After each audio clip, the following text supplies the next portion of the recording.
अगला लेख है SS मिश्रा। उदों सठियाले पढ़ाउंदा सी जदों मैनूं पहली बार कपूरथले दे अड्डे 'च मिलिया। ਉਹਦੇ ਕੋਲ ਇੱਕ ਪੁਰਾਣੀ ਫੌਜੀ ਮੋਟਰਸਾਈਕਲ ਸੀ। ਮੇਰਾ ਵਿਆਹ ਅਪ੍ਰੈਲ 1963 ਨੂੰ ਹੋਇਆ ਸੀ ਤੇ ਮੈਂ ਕਪੂਰਥਲੇ ਨੂੰ ਪੱਕਾ ਟਿਕਾਣਾ ਬਣਾ ਲਿਆ ਸੀ। ਮੀਸ਼ੇ ਦਾ ਵਿਆਹ 64 'ਚ ਹੋਇਆ ਸੀ। ਉਹਨੇ ਵੀ ਹੁਣ ਕਪੂਰਥਲੇ ਰਹਿਣਾ ਸ਼ੁਰੂ ਕਰ ਦਿੱਤਾ ਸੀ। ਉਹ ਰੋਜ਼ ਸਠਿਆਲੇ ਜਾਂਦਾ ਸੀ। ਉਦੋਂ ਉਹਦੀ ਪਹਿਲੀ ਕਾਵਿ ਪੁਸਤਕ ਚੁਰਸਤਾ ਛਪ ਚੁੱਕੀ ਸੀ, ਜਿਸ ਦੀ ਸਾਹਿਤਿਕ ਹਲਕਿਆਂ 'ਚ ਕਾਫੀ ਚਰਚਾ ਹੋਈ ਸੀ। ਬੜੇ ਭਲੇ ਦਿਨ ਸਨ ਜਦੋਂ ਕਿਸੇ ਦੀ ਕੋਈ ਕਿਤਾਬ ਛਪਦੀ, ਯਾਰ ਬੇਲੀ ਤੇ ਹੋਰ ਲੇਖਕ ਵੀ ਉਹਦੀ ਖੂਬ ਪ੍ਰਸ਼ੰਸਾ ਕਰਦੇ।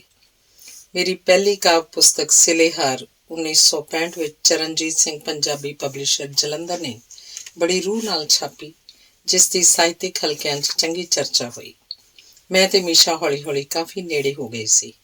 ਉਸ ਵਾਰੀ ਮੀਸ਼ੇ ਦੇ ਬੇਟੇ ਦਾ ਜਨਮ ਹੋਇਆ ਸੀ ਤੇ ਮੇਰੇ ਵੱਡੇ ਬੇਟੇ ਲਾਡੀ ਦਾ ਜਨਮ ਵੀ 1965 ਵਿੱਚ ਹੀ ਹੋਇਆ।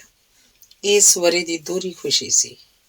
ਇੱਕ ਦਿਨ ਮੈਂ ਕੰਵਰ ਸੁਖਦੇਵ ਨੂੰ ਤੇ ਮੀਸ਼ੇ ਨੂੰ ਆਪਣੇ ਅੰਮ੍ਰਿਤਸਰ ਰੋਡ ਵਾਲੇ ਘਰ ਸ਼ਾਮ ਦੀ ਮਹਿਫਿਲ ਲਈ ਸੱਦਿਆ। ਫੈਸਲਾ ਹੋਇਆ ਕਿ ਦਾਰੂ ਦੇਸੀ ਚੱਲੇਗੀ। ਨਿਰਵੈਰ ਹਾਲੀ ਆਪਣੇ ਪੇਕੇ ਰੰਧਾਵੇ ਸੀ। ਅਸੀਂ ਸ਼ਾਮ ਨੂੰ ਮਹਿਫਿਲ ਸ਼ੁਰੂ ਕੀਤੀ। ਦੇਸੀ ਦਾਰੂ 'ਚ ਬੀਅਰ ਮਿਲਾ ਕੇ ਪਤਾ ਨਹੀਂ ਕਦੋਂ ਤੱਕ ਪੀਂਦੇ ਰਹੇ। ਸਵੇਰੇ ਜਦੋਂ ਮੈਂ ਉੱਠਿਆ, ਕੰਵਰ ਸੁਖਦੇਵ ਤੇ ਮੈਂ ਹੀ ਸੀ। ਮੀਸ਼ਾ ਪਤਾ ਨਹੀਂ ਕਦੋਂ ਚਲਾ ਗਿਆ ਸੀ। ਸੁਰਜੀਤ ਸਿੰਘ ਸੇਠੀ ਉਦੋਂ ਰੇਡੀਓ ਜਲੰਧਰ ਸਟੇਸ਼ਨ 'ਤੇ ਸੀ ਤੇ ਉਹਨਾਂ ਦੀ ਪਤਨੀ ਰਣਧੀਰ ਕਾਲਜ ਵਿੱਚ ਲੈਕਚਰਰ। ਉਹਨਾਂ ਦੀ ਰਿਹਾਇਸ਼ ਵੀ ਕਪੂਰਥਲੇ ਹੀ ਸੀ।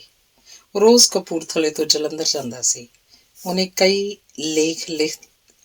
ਲੇਖ ਲਿਖ ਦਿੱਤਾ ਅੰਮ੍ਰਿਤਾ ਪ੍ਰੀਤਮ ਦੇ ਬਾਰੇ, ਜੋ 5 ਦਰਿਆ 'ਚ ਛਪਿਆ ਸੀ। 5 ਦਰਿਆ ਪ੍ਰੋਫੈਸਰ ਮੋਹਨ ਸਿੰਘ ਹੋਰਾਂ ਲੁਧਿਆਣੇ ਦੇ ਕਿਸੇ ਬੰਦੇ ਨੂੰ ਵੇਚ ਦਿੱਤਾ ਸੀ। ਅੰਮ੍ਰਿਤਾ ਪ੍ਰੀਤਮ ਨੇ ਉਸ ਲੇਖ ਬਾਰੇ ਇੰਦਰਾ ਗਾਂਧੀ ਨੂੰ ਦੱਸਿਆ, ਜੋ ਉਸ ਵਕਤ ਬ੍ਰਾਡਕਾਸਟਿੰਗ ਮਿਨਿਸਟਰ ਸੀ। ਸੇਠੀ ਨੂੰ 24 ਘੰਟੇ ਵਿੱਚ ਹੀ ਕੰਟੈਕਟ ਅਨੁਸਾਰ 3 ਮਹੀਨੇ ਦੀ ਤਨਖਾਹ ਦੇ ਕੇ ਨੌਕਰੀ ਤੋਂ ਫਾਰਗ ਕਰ ਦਿੱਤਾ। ਫਿਰ ਉਹ ਮੁਸਾਫਰ ਦੀ ਸਿਫਾਰਿਸ਼ ਕਰਕੇ ਪਤਨੀ ਸਮੇਤ ਪੰਜਾਬੀ ਯੂਨੀਵਰਸਿਟੀ ਚਲਾ ਗਿਆ ਤੇ ਮੀਸ਼ਾ ਪ੍ਰੋਫੈਸਰੀ ਛੱਡ ਕੇ ਜਲੰਧਰ ਰੇਡੀਓ ਸਟੇਸ਼ਨ 'ਤੇ ਆ ਗਿਆ। ਉਹਦੀ ਪਤਨੀ ਸੁਰਿੰਦਰ B.Ed ਕਾਲਜ 'ਚ ਪ੍ਰੋਫੈਸਰ ਸੀ। ਅਸੀਂ ਇੱਕ ਦੂਜੇ ਦੇ ਘਰ ਆਉਂਦੇ ਕਾਫੀ ਨੇੜੇ ਸੀ। ਫਿਰ ਉਹਦੇ ਘਰ ਬੇਟੀ ਨੇ ਜਨਮ ਲਿਆ ਤਾਂ ਉਹਨੇ ਕਵਿਤਾ ਲਿਖੀ, ਪ੍ਰਾਹੁਣੀ। ਇਸ ਕਵਿਤਾ ਦੀ ਬੜੀ ਚਰਚਾ ਹੋਈ। ਸਾਡੇ ਘਰ ਅੱਜ ਨਿੱਕੀ ਜਿਹੀ ਪ੍ਰਾਹੁਣੀ ਆਈ, ਬਿਟ ਬਿਟ ਤੱਕੇ ਬੋਲ ਨਾ ਸਕੇ, ਸਾਡੀ ਸਮਝੇ ਨਾ ਆਪਣੇ ਦਿਲ ਦੀ ਗੱਲ ਦੱਸੇ, ਤਿੱਖਾ ਤਿੱਖਾ ਰੋਵੇ ਨਿੱਕਾ ਨਿੱਕਾ ਹੱਸੇ, ਸਾਡੇ ਘਰ ਦੀਆਂ ਰਸਮਾਂ ਵੇਖ ਜਿਵੇਂ ਘਬਰਾਈ, ਸਾਡੇ ਘਰ ਇੱਕ ਨਿੱਕੀ ਜਿਹੀ ਪ੍ਰਾਹੁਣੀ ਆਈ।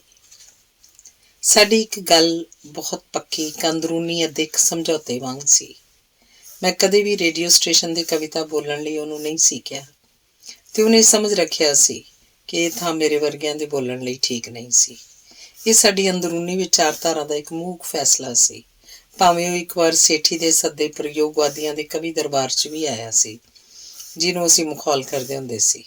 ਇਸ ਕਵੀ ਦਰਬਾਰ 'ਚ ਪ੍ਰੋਫੈਸਰ ਮੋਹਨ ਸਿੰਘ ਹੋਰੀ ਵੀ ਆਏ ਸੀ, ਜਿਨ੍ਹਾਂ ਇਹਨੂੰ ਇਸ ਤੋਂ ਬਾਅਦ ਪੂਰੀ ਤਰ੍ਹਾਂ ਰੱਦ ਕਰ ਦਿੱਤਾ। ਭਾਵੇਂ ਜਸਬੀਰ ਆਹਲੂਵਾਲੀਆ, ਹਸਰਤ, ਰਵੀ, ਅਜੈਬ ਕਮਲ ਮਗਰੋਂ ਤੱਕ ਵੀ ਇਸ ਨਾਲ ਚਿੰਬੜੇ ਰਹੇ, ਪਰ ਮੀਸ਼ਾ ਮੁੜ ਇਹਨਾਂ ਦੇ ਨੇੜੇ ਨਹੀਂ ਆਇਆ। ਮੀਸ਼ਾ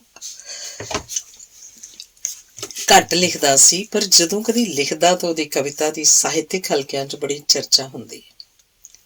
ਉਹਦੇ ਰੇਡੀਓ ਸਟੇਸ਼ਨ ਦੀ ਨੌਕਰੀ ਕਰਨ ਨੂੰ ਸਾਡੀ ਖੱਬੀ ਸੋਚ ਨੇ ਚੰਗਾ ਨਹੀਂ ਸੀ ਸਮਝਿਆ। ਚਰਚਾ ਸੀ ਕਿ ਮਿਸ਼ੇ ਵਿੱਚ ਅਗਾਂਹਵਧੂ ਕਵੀ ਬਸ ਖਤਮ ਹੋ ਗਿਆ। ਇਹ ਗੱਲ ਸੱਚ ਵੀ ਹੈ, ਕਿਉਂਕਿ ਇੱਥੇ ਨੌਕਰੀ ਕਰਨ ਵਾਲੇ ਹਰ ਇਨਸਾਨ ਦੇ ਤਾਂ ਸਾਹ ਤੱਕ ਵੀ ਸੈਂਸਰ ਹੁੰਦੇ ਹਨ। ਉਹ ਕਿਸ ਨੂੰ ਮਿਲਦਾ ਹੈ ਜਾਂ ਉਹਨੂੰ ਕੌਣ ਮਿਲਦਾ ਹੈ। ਇਸ ਹਾਲਤ 'ਚ ਮੀਸ਼ਾ ਵਰਗੇ ਆਜ਼ਾਦ ਪੰਛੀ ਨੂੰ ਜੀਣਾ ਤਲਵਾਰ ਦੀ ਧਾਰ 'ਤੇ ਤੁਰਨ ਦੇ ਤੁਲ ਹੈ। ਇਸ ਨੂੰ ਆਖਰ ਕਦੋਂ ਤੱਕ ਕਵਿਤਾ 'ਚ ਕਬੂਲਦਾ ਹੈ? ਕਦੋਂ ਤੱਕ ਲੱਭਦਾ ਰਹੇਗਾ ਤੂੰ ਬਚਾ ਵਿੱਚ ਹੀ ਬਚਾ, ਜ਼ਾਬਤੇ ਦੀ ਜ਼ਰਬ ਖਾ ਖਾ ਭੋਰਾ ਭੋਰਾ ਭੁਰੇਂਗਾ, ਕਦੋਂ ਤੱਕ ਹੌਲੀ ਹੌਲੀ ਹਾਦਸੇ ਦੇ ਸਹਿਮ ਵਿੱਚ ਹੀ ਖੁਰੇਂਗਾ। ਜੋ ਉਸ ਵੇਲੇ ਦੇ ਉਹਦੇ ਅਗਾਂਹਵਧੂ ਮਿੱਤਰਾਂ, ਲੇਖਕਾਂ ਤੇ ਉਸ ਪ੍ਰਤੀ ਭੁਲੇਖੇ ਸੀ, ਉਹਨਾਂ ਦਾ ਉੱਤਰ ਭਾਵੇਂ ਮੂੰਹ ਤੇ ਨਹੀਂ ਸੀ ਦਿੰਦਾ, ਪਰ ਅੰਦਰੋਂ ਪੂਰੀ ਤਰ੍ਹਾਂ ਬੇਚੈਨ ਸੀ। ਉਹਨੇ ਲੀਕ ਕਵਿਤਾ 'ਚ ਇਹ ਸਪਸ਼ਟ ਕੀਤਾ ਹੈ, 10 ਭੇਦ ਆਪਣੇ ਖਾਸੇ ਦਾ, ਤੂੰ ਲੀਕੋਂ ਕਿਹੜੇ ਪਾਸੇ ਦਾ, ਇਹ ਪੁੱਛਣ ਤੇ ਨਾ ਕੁਝ ਕਹਾਂ, सोची पै जावां चुप रहां, खुद गर्ज कहन गद्दार कहन चलाक जिहा मक्कार कहन, बुज़दिल समझौता कार कहन, ये की मेरे यार कहन, मैं सब मुस्का के सह जाना ते कहंदा कहंदा रह जाना, ये लीक तां साह दे रंग दी है, ਮੇਰੇ ਫੇਫੜਿਆਂ ਚੋਂ ਲੰਘਦੀ ਹੈ। ਅਸੀਂ ਉਹਨੂੰ ਲੀਕ ਦੇ ਕਿਸੇ ਪਾਸੇ ਦਾ ਵੀ ਨਹੀਂ ਸੀ ਕਹਿ ਸਕਦੇ। ਕਦੀ ਕਦੀ ਜਦੋਂ ਬੇਗਾਨਿਆਂ ਨੂੰ ਮਾੜਾ ਜਿਹਾ ਵੀ ਸ਼ੱਕ ਹੁੰਦਾ ਤਾਂ ਉਹ ਲੀਕ ਦੇ ਸਾਡੇ ਪਾਸੇ ਵੱਲ ਹੈ ਤਾਂ ਉਹਨਾਂ ਲਈ ਨਕਸਲਵਾੜੀਆ ਬਣ ਜਾਂਦਾ ਸੀ। ਸ਼ੱਕ ਕਿਉਂ ਹੋਇਆ? ਉਹਨਾਂ ਦਿਨਾਂ 'ਚ ਨਕਸਲਵਾੜੀ ਲਹਿਰ ਦਾ ਸ਼ਿਕਾਰ ਗਾਂਧੀ ਦੇ ਬੁੱਤ ਹੋ ਰਹੇ ਸੀ। ਕਿਤੇ ਅਣਖ ਨੱਕ ਤੋੜ ਦਿੰਦੇ, ਕਿਤੇ ਚਿਹਰੇ ਤੇ ਲੁੱਕ ਮਲ ਜਾਂਦੇ, ਕਿਤੇ ਲਾਠੀ ਤੋੜ ਜਾਂਦੇ। ਉਹਨਾਂ ਦਿਨਾਂ 'ਚ ਮੀਸ਼ੇ ਦੀ ਕਵਿਤਾ ਗਾਂਧੀ ਭਗਤਾਂ ਲਈ, ਗਾਂਧੀ ਲਈ ਇੱਕ ਭਿਆਨਕ ਖਤਰਾ ਬਣ ਗਈ। ਕਵਿਤਾ ਸੀ ਚੀਕ ਬੁਲਬੁਲੀ, ਜਿਹਦਾ ਆਖਰੀ ਬੰਦ ਹੁਣ ਉਹਨਾਂ ਨੂੰ ਬੰਬ ਲੱਗਾ ਸੀ। ਹੁਣ ਜੀ ਕਰਦਾ ਕੱਲ ਕਚਹਿਰੀ ਲਾਗੇ, ਗਾਂਧੀ ਚੌਕ 'ਚ ਖੜ ਕੇ ਸਾਰਾ ਗੁੱਬ ਗਲਾਟ ਕੱਢ ਲਵਾਂ, ਇੰਨੇ ਚਿਰ ਦੀ ਡੱਕੀ ਹੋਈ ਖੁੱਲ੍ਹ ਕੇ ਚੀਕ ਬੁਲਬੁਲੀ ਮਾਰਾਂ, ਮੁਸਕਾਉਂਦੇ ਗਾਂਧੀ ਦੇ ਬੁੱਤ ਤੋਂ ਡਾਂਡੀ ਸਫ਼ਰ ਦੀ ਸੋਟੀ ਖੋ ਕੇ ਆਪਣਾ ਹੀ ਸਿਰ ਪਾੜਾ, ਲਹੂ ਪਲੱਥਾ ਬੁੱਤ ਦੇ ਪੈਰੀਂ ਡਿੱਗਾਂ, ਸਾਹ ਛੱਡਣ ਤੋਂ ਪਹਿਲਾਂ ਇੱਕ ਦੋ ਵਾਰੀ ਰਾਮ ਪੁਕਾਰਾਂ। ਕਵਿਤਾ ਵਿਚਲੀ ਕਵੀ ਦੀ ਮਾਨਸਿਕਤਾ ਤਾਂ ਕਿਸੇ ਨੇ ਸਮਝਣ ਦੀ ਖੇਚਲ ਹੀ ਨਹੀਂ ਕੀਤੀ। ਇੱਕ ਰਾਤ ਪੁਲਿਸ ਨੇ ਉਹਦੇ ਘਰ ਛਾਪਾ ਮਾਰਿਆ। ਘਰ ਦੀ ਤਲਾਸ਼ੀ ਲਈ, ਸ਼ਾਇਦ ਗਾਂਧੀ ਦੀ ਲਾਠੀ ਭਾਲ ਰਹੇ ਹੋਣ। ਮੀਸ਼ੇ ਨੂੰ ਹੱਥਕੜੀਆਂ ਲਾ ਕੇ ਕਪੂਰਥਲੇ ਕੋਤਵਾਲੀ ਲੈ ਆਏ। ਉਸੇ ਵੇਲੇ ਉਹਦੇ ਮਿੱਤਰਾਂ ਨੇ ਚੰਡੀਗੜ੍ਹ ਤੱਕ ਟੈਲੀਫੋਨ ਖੜਾਏ ਤਾਂ ਉਹਨੂੰ ਸਵੇਰੇ ਛੱਡ ਦਿੱਤਾ ਗਿਆ। ਇਹਨਾਂ ਦਿਨਾਂ 'ਚ ਮੈਂ ਇੰਟੈਰੋਗੇਸ਼ਨ ਸੈਂਟਰ ਤੋਂ ਹੋ ਆਇਆ ਸੀ। ਮੇਰੇ ਉੱਪਰ ਪੁਲਿਸ ਨੇ ਇੱਕ ਪੱਕਾ ਹੀ ਬੰਦਾ ਲਾ ਰੱਖਿਆ ਸੀ, ਜਿਹਨੂੰ ਰੋਜ਼ ਦੀਆਂ ਮੇਰੀਆਂ ਕਾਰਵਾਈਆਂ ਦੀ ਰਿਪੋਰਟ ਆਪਣੇ ਇੰਚਾਰਜ DSP ਨੂੰ ਦੇਣੀ ਪੈਂਦੀ ਸੀ। ਉਹ ਹਰ ਸਮੇਂ ਮੇਰੇ ਨਾਲ ਪਰਛਾਵੇਂ ਵਾਂਗ ਰਹਿੰਦਾ ਸੀ। ਇਸ ਸਮੇਂ ਦੌਰਾਨ ਮੈਂ ਤੇ ਮੀਸ਼ਾ ਜੇਕਰ ਅਚਾਨਕ ਆਮੋ ਸਾਹਮਣੇ ਹੋ ਵੀ ਜਾਂਦੇ ਤਾਂ ਅਣਜਾਣਾ ਵਾਂਗ ਇੱਕ ਦੂਜੇ ਤੋਂ ਮੂੰਹ ਭੁਆ ਕੇ ਲੰਘ ਜਾਂਦੇ। ਮੈਂ ਇਸ ਤਰ੍ਹਾਂ ਸਿਰਫ ਮੀਸ਼ੇ ਦੇ ਹਿੱਤ ਲਈ ਕਰਦਾ ਸੀ। ਉਂਝ ਮੇਰਾ ਕੀ ਸੀ? ਮੈਂ ਤਾਂ ਉੱਗੀ ਦਾ ਚੱਕ ਵੇਖ ਆਇਆ ਸੀ। ਇਸ ਤੋਂ ਵੱਧ ਮੇਰਾ ਉਹ ਕੁਝ ਨਹੀਂ ਸੀ ਵਿਗਾੜ ਸਕਦੇ। ਉਂਝ ਇਸ ਦੌਰਾਨ ਕਈ ਨੇੜੇ ਦੇ ਤੇ ਖਾਸ ਦੋਸਤ ਵੀ ਹੱਥ ਮਿਲਾਉਣਾ ਤੱਕ ਹੀ ਅੱਖ ਮਿਲਾਉਣ ਲੱਗੇ ਵੀ ਡਰਦੇ ਸੀ। ਇਹ ਸਮਾਂ ਵੀ ਐਸਾ ਹੀ ਸੀ। ਮੀਸ਼ਾ ਵੀ ਇਸ ਆਪਣਿਆਂ ਦੀ ਦੂਰੀ ਨੂੰ ਬਹੁਤ ਚੰਗੀ ਤਰ੍ਹਾਂ ਸਮਝਦਾ ਤੇ ਮਹਿਸੂਸ ਕਰਦਾ ਸੀ, ਪਰ ਰੋਟੀ ਤੇ ਪਰਿਵਾਰ ਦਾ ਮਸਲਾ ਇੱਕ ਖੌਫਨਾਕ ਦ੍ਰਿਸ਼ ਪੇਸ਼ ਕਰਦਾ ਸੀ। ਉਸ ਖੌਫ ਵਿੱਚ ਇੱਕ ਪਾਸੇ ਸੀ ਪਤਨੀ ਦੀਆਂ ਅੱਖਾਂ ਦਾ ਖਾਲੀਪਣ, ਬੱਚਿਆਂ ਦੀ ਮਾਸੂਮ ਚਿਹਰਿਆਂ ਤੇ ਸਹਿਮ, ਮਾਂ ਦੀ ਬਲੁੰਦਰੀ ਅੰਦਰ ਦੇ ਉਹਦੇ ਚਿਹਰੇ ਤੇ ਨਿਸ਼ਾਨ। ਦੂਜੇ ਪਾਸੇ ਨਮੋਸ਼ੀ ਦਾ ਭਿਆਨਕ ਚਿਹਰਾ ਦੇਖਿਆ ਨਹੀਂ ਸੀ ਜਾਂਦਾ। ਉਹ ਜਾਂਦਾ ਤਾਂ ਕਿੱਧਰ ਜਾਂਦਾ? ਘੜੀ ਦੇ ਪੈਂਡੂਲਮ ਵਾਂਗ ਹੀ ਸੀ ਉਹਦਾ ਵਰਤਮਾਨ। ਉਹ ਵਿੱਥ ਕਵਿਤਾ 'ਚ ਮੰਨਦਾ ਹੈ, ਅੱਧ ਝੁਲਸਿਆ ਢਿੱਡ ਇੱਥੇ ਹੈ, ਦਿਲ ਉੱਥੇ ਹੈ, ਤੇ ਸ਼ਰਮਿੰਦੀਆਂ ਨਜ਼ਰਾਂ ਨਾਲ ਖੜੋਤਾ ਹੱਕੀ ਰੋਹ ਦਾ ਜਲਵਾ ਵੇਖ ਰਿਹਾ ਹਾਂ। ਨਾਲੇ ਸੋਚਾਂ ਮੇਰੇ ਵਿੱਚ ਬਾਕੀ ਹੈ ਹਿੰਮਤ ਕਿੰਨੀ, ਇਸ ਬੈਂਚ ਤੋਂ ਉਸ ਭੀੜ ਤੱਕ ਵਿੱਥ ਹੈ ਸਿਰਫ ਨਮੋਸ਼ੀ ਜਿੰਨੀ। ਇਸ ਗਜ਼ਲ ਦੇ ਕੁਝ ਸ਼ੇਰਾਂ 'ਚੋਂ ਇਸ ਗੱਲ ਨੂੰ ਵੀ ਮੰਨਦਾ ਕਿ ਲਹਿਰਾਂ ਸੱਦਿਆ ਸੀ ਸਾਨੂੰ ਵੀ ਇਸ਼ਾਰਿਆਂ ਦੇ ਨਾਲ, ਸਾਥੋਂ ਮੋਹ ਤੋੜ ਹੋਇਆ ਨਾ ਕਿਨਾਰਿਆਂ ਦੇ ਨਾਲ। ਉਹਨੂੰ ਪਤਾ ਸੀ ਜੋ ਉੱਪਰੀ ਜਮਾਤ ਦੇ ਲੋਕ ਉਸ ਨਾਲ ਪਿਆਰ ਜਾਂ ਹੇਜ ਕਰਦੇ ਹਨ, ਇਹ ਸਿਰਫ ਦਿਖਾਵੇ ਦਾ ਹੈ। ਝੂਠਾ ਹੇਜ ਨਾ ਵਿਖਾਲ ਸਾਡੇ ਢਾਰਿਆਂ ਦੇ ਨਾਲ, ਤੇਰਾ ਆਉਣ ਜਾਣਾ ਉੱਚਿਆਂ ਚੁਬਾਰਿਆਂ ਦੇ ਨਾਲ। ਐਮਰਜੈਂਸੀ ਤੋਂ ਬਾਅਦ ਸਾਡਾ ਮਿਲਣਾ ਜੁਲਣਾ ਮਾੜਾ ਸ਼ੁਰੂ ਹੋ ਗਿਆ। ਹੁਣ ਉਹ ਰਾਹ 'ਚ ਮਿਲਦਾ ਤਾਂ ਹੱਥ ਵੀ ਮਿਲਾ ਲੈਂਦਾ ਸੀ। ਚਿਹਰੇ ਤੇ ਸੁੱਚੀ ਮੁਸਕਾਨ ਫਿਰ ਤੋਂ ਟਹਿਕਣ ਲੱਗ ਪਈ ਸੀ। ਕਪੂਰਥਲੇ ਦੇ ਇੱਕ ਮਸ਼ਹੂਰ ਉਰਦੂ ਸ਼ਾਇਰ ਸੋਹਣ ਲਾਲ ਸਾਹਿਰ ਦੀ ਅਸੀਂ ਪਹਿਲੀ ਬਰਸੀ ਮਨਾਉਣ ਦਾ ਫੈਸਲਾ ਕੀਤਾ। ਸਾਰਾ ਪ੍ਰਬੰਧ ਮੇਰੇ ਜ਼ਿੰਮੇ ਹੀ ਸੀ। ਅਸੀਂ ਉਰਦੂ ਦੇ ਤੇ ਪੰਜਾਬੀ ਦੇ ਮਸ਼ਹੂਰ ਸ਼ਾਇਰ ਸੱਦਣ ਦਾ ਫੈਸਲਾ ਕੀਤਾ ਤੇ ਸਭ ਨੂੰ ਸੇਵਾ ਫਲ ਵੀ ਵਿੱਤ ਅਨੁਸਾਰ ਤੇ ਸ਼ਾਇਰ ਦੇ ਕੱਦ ਅਨੁਸਾਰ ਦੇਣਾ ਸੀ। ਸਟੇਜ ਸੰਚਾਲਨ ਦੇ ਲਈ ਸਾਨੂੰ ਮੀਸ਼ੇ ਤੋਂ ਵਧੀਆ ਕੋਈ ਬੰਦਾ ਨਹੀਂ ਸੀ ਦਿਸ ਰਿਹਾ। ਮੈਂ ਉਹਨੂੰ ਇਸ ਕੰਮ ਲਈ ਕਿਹਾ। ਉਹ ਖਿੜੇ ਮੱਥੇ ਮੰਨ ਗਿਆ। ਇਸ ਕਵੀ ਦਰਬਾਰ ਵਿੱਚ ਹੀ ਹਰਭਜਨ ਹਲਵਾਰ ਵੀ ਕਈ ਸਾਲਾਂ ਮਗਰੋਂ ਮਿਲਿਆ ਸੀ। ਇਹ ਸਾਲ 1978 ਦੇ ਅਖੀਰ ਦੀ ਹੈ। ਉਸ ਤੋਂ ਬਾਅਦ ਸੋਹਣ ਲਾਲ ਸਾਹਿਰ ਦੀ ਕੋਈ ਬਰਸੀ ਨਹੀਂ ਮਨਾਈ। ਉਹੀ ਪਹਿਲੀ ਤੇ ਆਖਰੀ ਸੀ, ਪਰ ਇਹ ਪਹਿਲੀ ਵੀ ਮੀਸ਼ੇ ਦੀ ਸਟੇਜ ਸੰਚਾਲਨ ਦੀ ਕਲਾ ਕਰਕੇ ਕਪੂਰਥਲੇ ਦੀ ਯਾਦਗਾਰੀ ਕਵੀ ਦਰਬਾਰ ਦੀ ਛਾਪ ਛੱਡ ਗਈ। ਮੇਰਾ ਪਿੱਛਾ ਹਾਲੇ ਵੀ ਪੁਲਿਸ ਨਹੀਂ ਸੀ ਛੱਡ ਰਹੀ। ਉਂਝ ਹੁਣ ਨਕਸਲੀ ਗਰੁੱਪ ਇੰਨੇ ਬਣ ਗਏ ਸੀ ਕਿ ਸੋਚ ਕੇ ਸ਼ਰਮ ਆਉਂਦੀ ਸੀ। ਮੈਂ ਇਸ ਅਸਥਿਰਤਾ ਦੀ ਹਾਲਤ ਵਿੱਚ ਹੀ ਜੁਲਾਈ 1979 'ਚ ਘਰੋਂ ਤੁਰ ਪਿਆ। ਅੰਤ 1 ਅਗਸਤ 1979 ਨੂੰ ਆਸਟ੍ਰੇਲੀਆ ਪਹੁੰਚ ਗਿਆ, ਜਿੱਥੇ ਅੱਗੇ ਮੇਰੀ ਉਡੀਕ ਵਿੱਚ ਮੇਰਾ ਛੋਟਾ ਭਰਾ ਚੇਤਨ ਤੇ ਭਣੋਈਆ ਤੀਰਥ ਮੈਨੂੰ ਸਾਂਭਣ ਵਾਲੇ ਖੜੇ ਸੀ। ਇੱਥੇ ਆ ਕੇ ਤਕਰੀਬਨ 3 ਸਾਲ ਅਪ੍ਰੈਲ 1982 ਤੱਕ ਮੈਂ ਪਰਿਵਾਰ ਨਾਲੋਂ ਤੇ ਸਾਹਿਤ ਨਾਲੋਂ ਬਿਲਕੁਲ ਟੁੱਟ ਗਿਆ। ਪਰਿਵਾਰ ਨਾਲ ਤਾਂ ਚਿੱਠੀ ਪੱਤਰ ਰਾਹੀਂ ਮੇਲ ਹੋ ਜਾਂਦਾ, ਪਰ ਸਾਹਿਤਕ ਪੱਖ ਤਾਂ ਬਿਲਕੁਲ ਸੁੰਨਾ ਹੀ ਹੋ ਗਿਆ ਸੀ। ਮੈਨੂੰ ਇਹ ਬਹੁਤ ਰੜਕਦਾ ਸੀ। ਮੈਂ ਸ਼ਰਾਬ ਬਹੁਤ ਪੀਣ ਲੱਗ ਪਿਆ ਸੀ। ਕੁਝ ਲਿਖਿਆ ਨਹੀਂ ਸੀ ਜਾਂਦਾ। ਬਸ ਕੁਝ ਕਵਿਤਾਵਾਂ, ਅੱਜ ਦਾ ਗੌਤਮ ਤੇ ਹੋਰ ਜਾਂ ਇੱਕ ਡਾਇਰੀ, ਫੌੜੀਆਂ ਨਾਵਲ ਲਿਖਿਆ। ਕੁਝ ਪਤਾ ਨਹੀਂ ਸੀ ਮਿੱਤਰਾਂ ਦਾ ਕੀ ਹਾਲ ਹੈ, ਕੌਣ ਨਹੀਂ ਰਿਹਾ। ਮੈਂ ਪੱਕਾ ਤਾਂ ਹੋ ਗਿਆ ਸੀ, ਪਰ ਜਿਸ ਟੀਚਰ ਨੂੰ ਮੈਂ ਨਾਲ ਲੈ ਕੇ ਆਇਆ ਸੀ ਉਹਨੇ ਇੱਥੋਂ ਦੀ ਪੁਲਿਸ ਤੇ ਇਮੀਗ੍ਰੇਸ਼ਨ ਕੋਲ ਮੇਰੇ ਨਕਸਲਾਈਟ ਹੋਣ ਦੀਆਂ ਤੇ ਆਨੰਦ ਮਾਰਗੀ ਹੋਣ ਦੀਆਂ ਰਿਪੋਰਟਾਂ ਪਤਾ ਨਹੀਂ ਕਿਵੇਂ ਕੀਤੀਆਂ। ਉਹ ਮੈਨੂੰ ਆਪਣੇ ਦੇਸ਼ ਲਈ ਖਤਰਾ ਸਮਝ ਰਹੇ ਸੀ। ਖੈਰ, ਵਕੀਲ ਕਰਕੇ ਮੋਹਰ ਲੱਗੀ, ਪਰ ਭਾਰਤ ਜਾਣ ਦੀ ਰੀ-ਐਂਟਰੀ ਸਿਰਫ 8 ਹਫ਼ਤੇ ਦੀ ਮਿਲੀ। ਮੈਂ ਘਰ ਇਤਲਾਹ ਦਿੱਤੇ ਤੋਂ ਬਿਨਾਂ ਹੀ ਇੱਕ ਸ਼ਾਮ ਘਰ ਜਾ ਪਹੁੰਚਿਆ। ਘਰ ਦੇ ਖੁਸ਼ੀ ਵਿੱਚ ਤੇ ਹੈਰਾਨੀ 'ਚ ਅਵਾਕ ਸਨ। ਅਗਲੇ ਐਤਵਾਰੀ ਜਲੰਧਰ ਪੰਜਾਬੀ ਲਿਖਾਰੀ ਸਭਾ ਦੀ ਮੀਟਿੰਗ ਦੀ ਖਬਰ ਪੜ੍ਹੀ ਤਾਂ ਮੈਂ ਉੱਥੇ ਪਹੁੰਚ ਗਿਆ। ਸੁਰਿੰਦਰ ਗਿੱਲ ਉਦੋਂ ਕਪੂਰਥਲੇ ਆ ਚੁੱਕਾ ਸੀ। ਮੈਂ ਉਹਨੂੰ ਮਿਲ ਲਿਆ ਸੀ। ਮੇਰਾ ਹੁਲੀਆ ਬਿਲਕੁਲ ਬਦਲਿਆ ਹੋਇਆ ਸੀ। ਪਠਾਣਾ ਵਰਗੀ ਦਾੜੀ ਤੇ ਫਿਰ ਸਿਰ ਰੋਡਾ। ਮੈਂ ਜਾ ਕੇ ਗਿੱਲ ਦੇ ਨਾਲ ਚੁੱਪ ਕਰਕੇ ਬੈਠ ਗਿਆ। ਮੀਟਿੰਗ ਦੀ ਪ੍ਰਧਾਨਗੀ ਮੀਸ਼ਾ ਤੇ ਭੋਗਲ ਕਰ ਰਹੇ ਸੀ। ਗਿੱਲ ਆਪਣੇ ਸੁਭਾਅ ਅਨੁਸਾਰ ਬੋਲਿਆ, ਮੀਸ਼ੇ ਨੂੰ ਆਪਣਾ ਨਾਂ ਦੱਸ ਦੇ, ਕਿਤੇ ਤੈਨੂੰ CID ਵਾਲਾ ਨਾ ਸਮਝ ਲੈਣ। ਮੈਂ ਐਵੇਂ ਬਾਹਰ ਜਾਣ ਲੱਗੇ ਨੇ ਮੀਸ਼ੇ ਦੀ ਕੁਰਸੀ ਕੋਲੋਂ ਲੰਘਦਿਆਂ ਉਹਦੇ ਕੰਨ 'ਚ ਆਪਣਾ ਨਾਂ ਦੱਸਤਾ। ਉਹਨੇ ਭੋਗਲ ਦੇ ਕੰਨ 'ਚ ਦੱਸ ਦਿੱਤਾ। ਮੀਟਿੰਗ ਖਤਮ ਹੋਣ ਤੱਕ ਮੇਰੀ ਹੋਂਦ ਦਾ ਸਭ ਨੂੰ ਪਤਾ ਲੱਗ ਚੁੱਕਾ ਸੀ। ਸਾਰੇ ਮਿੱਤਰ ਚਿਰਾਂ ਬਾਅਦ ਬਹੁਤ ਭਾਵੁਕ ਹੋ ਕੇ ਮਿਲ ਰਹੇ ਸੀ। ਚਾਹ ਪੀਂਦਿਆਂ ਮਿਲਦਿਆਂ ਮੈਂ ਤਾਂ ਆਪਾ ਹੀ ਭੁੱਲ ਗਿਆ। ਇਹੀ ਤਾਂ ਹੁੰਦਾ ਆਪਣਿਆਂ ਵਿੱਚ ਆ ਕੇ, ਜਦੋਂ ਤੁਹਾਨੂੰ ਆਪਾ ਹੀ ਯਾਦ ਨਹੀਂ ਰਹਿੰਦਾ। ਮੀਟਿੰਗ ਤੋਂ ਬਾਅਦ ਮੈਂ ਤੇ ਮੀਸ਼ਾ ਰਿਕਸ਼ੇ 'ਚ ਇਕੱਠੇ ਹੀ ਆਏ। ਰਸਤੇ 'ਚ ਕਿਸੇ ਹੋਟਲ ਤੇ ਅਸੀਂ ਇੱਕ ਬੀਅਰ ਪੀਤੀ। ਮੀਸ਼ਾ ਉਦੋਂ ਆਦਰਸ਼ ਨਗਰ ਰਹਿੰਦਾ ਸੀ। ਮੇਰੀ ਕਪੂਰਥਲੇ ਵਾਲੀ ਬੱਸ ਵੀ ਉੱਧਰ ਹੀ ਜਾਣੀ ਸੀ। ਅਸੀਂ ਮੁੜ ਮਿਲਣ ਦੀ ਤਾਰੀਖ ਮਿੱਥ ਕੇ ਜੁਦਾ ਹੋ ਗਏ। ਉਹਨੇ ਮੇਰੀ ਇੰਟਰਵਿਊ ਤੇ ਕਵਿਤਾਵਾਂ ਰਿਕਾਰਡਿੰਗ ਕਰਨ ਦੀ ਜ਼ਿੱਦ ਕੀਤੀ। ਮੈਂ ਕਿਹਾ, ਦੇਖ, ਮੇਰੇ ਨਾਂ ਕਰਕੇ ਤੇਰਾ ਕੋਈ ਨੁਕਸਾਨ ਨਹੀਂ ਹੋਣਾ ਚਾਹੀਦਾ। ਖੈਰ, ਉਹਨੇ ਆਪ ਹੀ ਸਭ ਕਵਿਤਾਵਾਂ ਚੁਣ ਲਈਆਂ ਤੇ ਰਿਕਾਰਡਿੰਗ ਹੋ ਗਈ, ਜੋ ਚੈਨ ਸਿੰਘ ਨੇ ਕੀਤੀ। ਰਿਕਾਰਡਿੰਗ ਤੋਂ ਬਾਅਦ ਮੀਸ਼ੇ ਨੇ ਹਮਦਰਦ ਹੋਰਾਂ ਨੂੰ ਫੋਨ ਕਰ ਦਿੱਤਾ ਕਿ ਅਜੀਤ ਰਾਹੀ ਆਇਆ ਹੈ। ਉਹਨਾਂ ਕਿਹਾ, ਜਦੋਂ ਇੱਥੋਂ ਵਿਹਲਾ ਹੋਵੇ ਮੈਨੂੰ ਮਿਲੇ, ਤੋਂ ਬਗੈਰ ਨਾ ਜਾਵੇ। ਮੈਂ ਗਿਆ। ਉਹਨਾਂ ਦੀ ਚਰਨ ਛੋਏ ਉਹਨਾਂ ਗਲਵੱਕੜੀ 'ਚ ਲੈ ਲਿਆ। ਮੀਸ਼ੇ 'ਚ ਇੱਕ ਗੁਣ ਸੀ, ਜਦੋਂ ਉਹਨੂੰ ਖੁਸ਼ੀ ਹੁੰਦੀ ਸੀ ਤਾਂ ਉਹ ਸਭ 'ਚ ਸਾਂਝੀ ਕਰਦਾ ਸੀ ਤੇ ਗਮ ਦੇ ਜ਼ਹਿਰ ਦੀਆਂ ਬੂੰਦਾਂ ਉਹ ਆਪਣੇ ਕੰਠ 'ਚ ਸਾਂਭ ਰੱਖਦਾ ਸੀ।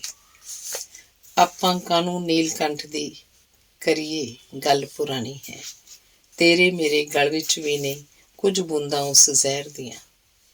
ਉਸ ਦਿਨ ਰਿਕਾਰਡਿੰਗ ਤੋਂ ਬਾਅਦ ਮੈਂ ਉਹਨੂੰ ਪਰਿਵਾਰ ਸਮੇਤ ਆਪਣੇ ਘਰ ਆਉਣ ਦਾ ਸੱਦਾ ਦਿੱਤਾ। ਉਹਨੇ ਖੁਸ਼ੀ ਨਾਲ ਪ੍ਰਵਾਨ ਕਰ ਲਿਆ। ਮਿੱਥੇ ਦਿਨ ਤੇ ਵਕਤ ਤੇ ਉਹ ਕਾਰ 'ਚ ਪਰਿਵਾਰ ਸਮੇਤ ਆ ਗਿਆ। ਗਰਮੀ ਸੀ। ਅਸੀਂ ਕੁਝ ਠੰਡਾ ਪੀਣ ਦੀ ਥਾਂ ਬੀਅਰ ਨਾਲ ਹੀ ਕੰਮ ਸ਼ੁਰੂ ਕਰ ਲਿਆ। ਸੁਰਿੰਦਰ ਨਿਰਵੈਰ ਨਾਲ ਰਸੋਈ 'ਚ ਜਾ ਰੁੱਝੀ। ਬੱਚੇ ਉਹ ਆਪਣੇ ਕੰਮੀ ਰੁੱਝ ਗਏ। ਮੀਸ਼ੇ ਦਾ ਬੇਟਾ ਮੇਰੇ ਬੇਟੇ ਦਾ ਹਾਣੀ ਹੈ। ਦੋਹਾਂ ਦਾ ਜਨਮ ਭਾਰਤ ਪਾਕ ਜੰਗ ਜੋ 1965 'ਚ ਹੋਈ ਉਦੋਂ ਦਾ ਹੀ ਹੈ। ਬੇਟੀਆਂ ਵੀ ਹਾਨਣਾ ਹਨ। ਦੋਹਾਂ ਦਾ ਜਨਮ 1969 ਦੇ ਸ਼ੁਰੂ ਜਾਂ 68 ਦੇ ਅੰਤ ਦਾ ਹੈ। ਮੇਰਾ ਛੋਟਾ ਬੇਟਾ ਰਾਜਵੀਰ ਸਭ ਤੋਂ ਛੋਟਾ ਤੇ ਸਭ ਤੋਂ ਪਿਆਰਾ ਸੀ। ਅਸੀਂ ਜਦੋਂ ਵਿਸਕੀ ਵੱਲ ਮੁੜਨ ਲੱਗੇ ਤਾਂ ਮੀਸ਼ੇ ਨੇ ਆਪਣੇ ਬੇਟੇ ਨੂੰ ਕਿਹਾ, ਬੇਟੇ, ਅੱਜ ਮੈਂ ਸ਼ਰਾਬੀ ਹੋ ਜਾਣਾ, ਗੱਡੀ ਤੂੰ ਚਲਾਉਣੀ ਹੈ। ਉਸ ਰਾਤ ਬਹੁਤ ਗੱਲਾਂ ਹੋਈਆਂ, ਪੁਰਾਣੀਆਂ ਯਾਦਾਂ ਵੀ ਤੇ ਨਵੇਂ ਦੇਸ਼ ਆਸਟ੍ਰੇਲੀਆ ਬਾਰੇ ਵੀ। ਜਦੋਂ ਮੈਂ ਉਹਨੂੰ ਦੱਸਿਆ ਕਿ ਆਸਟ੍ਰੇਲੀਆ 'ਚ ਭੰਗ ਬੀਜਣੀ ਗੈਰ ਕਾਨੂੰਨੀ ਹੈ ਤਾਂ ਉਹ ਹੈਰਾਨ ਹੋ ਗਿਆ। ਫਿਰ ਹੱਸ ਕੇ ਕਹਿਣ ਲੱਗਾ, ਜੇਕਰ ਆਪਣੇ ਕਪੂਰਥਲੇ ਤੋਂ ਜਲੰਧਰ ਜਾਂਦੀ ਸੜਕ ਦੇ ਦੋਹੀਂ ਪਾਸੇ ਉੱਗੀ ਭੰਗ ਉੱਥੇ ਸ਼ਿਪ ਕਰਕੇ ਭਰ ਕੇ ਲੈ ਜਾਈਏ ਤਾਂ ਕਿੰਨੇ ਦੀ ਹੋਏਗੀ? ਮੈਂ ਕਿਹਾ, $1 ਮਿਲੀਅਨ ਦੀ। ਉਹ ਬੜਾ ਹੱਸਿਆ, ਕਹਿਣ ਲੱਗਾ, ਇੱਥੇ ਇਹਨੂੰ ਕੋਈ ਪੁੱਛਦਾ ਨਹੀਂ ਤੇ ਉੱਥੇ ਪਾਬੰਦੀ ਹੈ। ਇੱਥੇ ਤਾਂ ਲੋਕ ਵੱਢ ਕੇ ਬਾਲਣ ਦੀ ਥਾਂ ਬਾਲਦੇ ਹਨ। ਅਸਲ 'ਚ ਜਿਸ ਚੀਜ਼ ਤੇ ਜਿੰਨੀ ਪਾਬੰਦੀ ਹੋਵੇ ਉਨੀ ਵੱਧ ਲੋਕਾਂ ਦੀ ਉਸ ਵੱਲ ਰੁਚੀ ਹੋ ਜਾਂਦੀ ਹੈ। ਜਾਣ ਤੋਂ ਪਹਿਲਾਂ ਮੈਂ ਉਹਨੂੰ ਮਿਲਣ ਗਿਆ। ਮੇਰੇ ਬੈਠੇ ਤੇ ਹੀ ਉਹਦੀ ਅੰਮ੍ਰਿਤਾ ਪ੍ਰੀਤਮ ਹੋਰਾਂ ਨਾਲ ਫੋਨ ਤੇ ਗੱਲ ਹੋਈ। ਅੰਮ੍ਰਿਤਾ ਜੀ ਨੂੰ ਉਦੋਂ ਹਾਲੀ ਗਿਆਨਪੀਠ ਅਵਾਰਡ ਮਿਲਿਆ ਹੀ ਸੀ। ਮੀਸ਼ੇ ਨੇ ਉਹਨਾਂ ਨੂੰ ਸਨਮਾਨਿਤ ਕਰਨ ਦਾ ਪ੍ਰੋਗਰਾਮ ਜਲੰਧਰ ਬਣਾ ਲਿਆ ਸੀ। ਅੰਮ੍ਰਿਤਾ ਜੀ ਦੀ ਮੰਗ ਸੀ ਕਿ ਸਿਰਫ ਚੋਣਵੇਂ ਲੇਖਕ ਹੀ ਸੱਦੇ ਜਾਣ। ਉਹਨੂੰ ਭੀੜ ਤੋਂ ਘਬਰਾਹਟ ਸੀ। ਮੀਸ਼ੇ ਨੇ ਫੋਨ ਉੱਪਰ ਹੀ ਉਹਨਾਂ ਨੂੰ ਵਿਸ਼ਵਾਸ ਦਿਵਾਇਆ ਕਿ ਭੀੜ ਇਕੱਠੀ ਨਹੀਂ ਹੋਏਗੀ। ਮੇਰੀ ਬੜੀ ਕਾਸ਼ ਸੀ ਕਿ ਮੈਂ ਇਸ ਸਮਾਗਮ 'ਚ ਹਾਜ਼ਰ ਹੁੰਦਾ, ਪਰ ਕੀ ਕਰਦਾ। ਉਸੇ ਦਿਨ ਹੀ ਮੇਰੀ ਵਾਪਸੀ ਦੀ ਫਲਾਈਟ ਸੀ। ਮੈਂ ਵਰ੍ਹਿਆਂ ਬਾਅਦ ਦੇਸ਼ ਗਿਆ, ਬਸ ਖੁਸ਼ੀਆਂ ਦਾ ਇੱਕ ਹੌਕਾ ਚੁੰਘ ਕੇ ਮੁੜ ਆਇਆ। ਉਂਝ ਮੀਸ਼ੇ ਨੇ ਮੇਰੀ ਭਾਰਤ ਹੁੰਦੇ ਹੁੰਦੇ ਰੇਡੀਓ ਤੋਂ ਮੇਰੀ ਰਿਕਾਰਡਿੰਗ ਬ੍ਰਾਡਕਾਸਟ ਕਰ ਦਿੱਤੀ ਸੀ, ਪਰ ਅਜੀਤ ਵਿੱਚ ਮੇਰੀ ਇੰਟਰਵਿਊ ਜੋ ਗੁਰਬਖਸ਼ ਸਿੰਘ ਹੋਰਾਂ ਕੀਤੀ ਸੀ, ਉਹ ਮੇਰੇ ਆਉਣ ਤੋਂ ਬਾਅਦ ਛਪੀ। ਫਿਰ ਉਹ ਮਨਹੂਸ ਦਿਨ ਆਇਆ ਜਿਸ ਦਿਨ ਭਾਰਤੀ ਫੌਜ ਨੇ ਦਰਬਾਰ ਸਾਹਿਬ 'ਤੇ ਹਮਲਾ ਕਰ ਦਿੱਤਾ।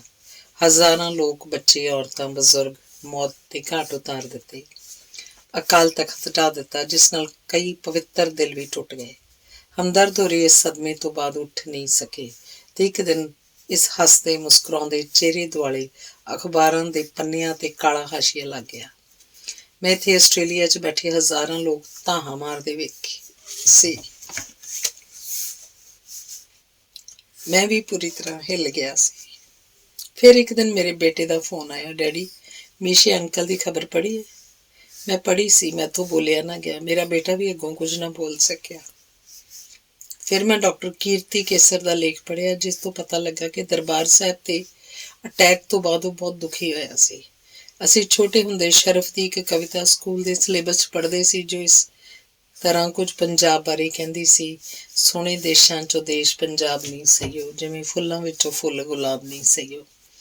ਮੀਸ਼ਾ ਪੰਜਾਬ ਦੀ ਹਾਲਤ ਦੇਖ ਦੇਖ ਦੁਖੀ ਹੁੰਦਾ ਸੀ। ਉਹਦੀ ਉਹ ਗਜ਼ਲ ਬੜੀ ਮਸ਼ਹੂਰ ਹੋਈ, ਪੱਤੀ ਪੱਤੀ ਵਲੂੰਦਰੀ ਗਈ ਉਹਦੀ, ਸ਼ਰਫ ਕਰਦਾ ਸੀ ਜਿਹੜੇ ਗੁਲਾਬ ਦੀ ਗੱਲ, ਪਾਜ ਖੁੱਲ੍ਹ ਜਾਵੇ ਕਾਲੇ ਮਾਲਿਆਂ ਦਾ, ਬਹਿ ਕੇ ਲੋਕ ਜੇ ਕਰਨ ਹਿਸਾਬ ਦੀ ਗੱਲ।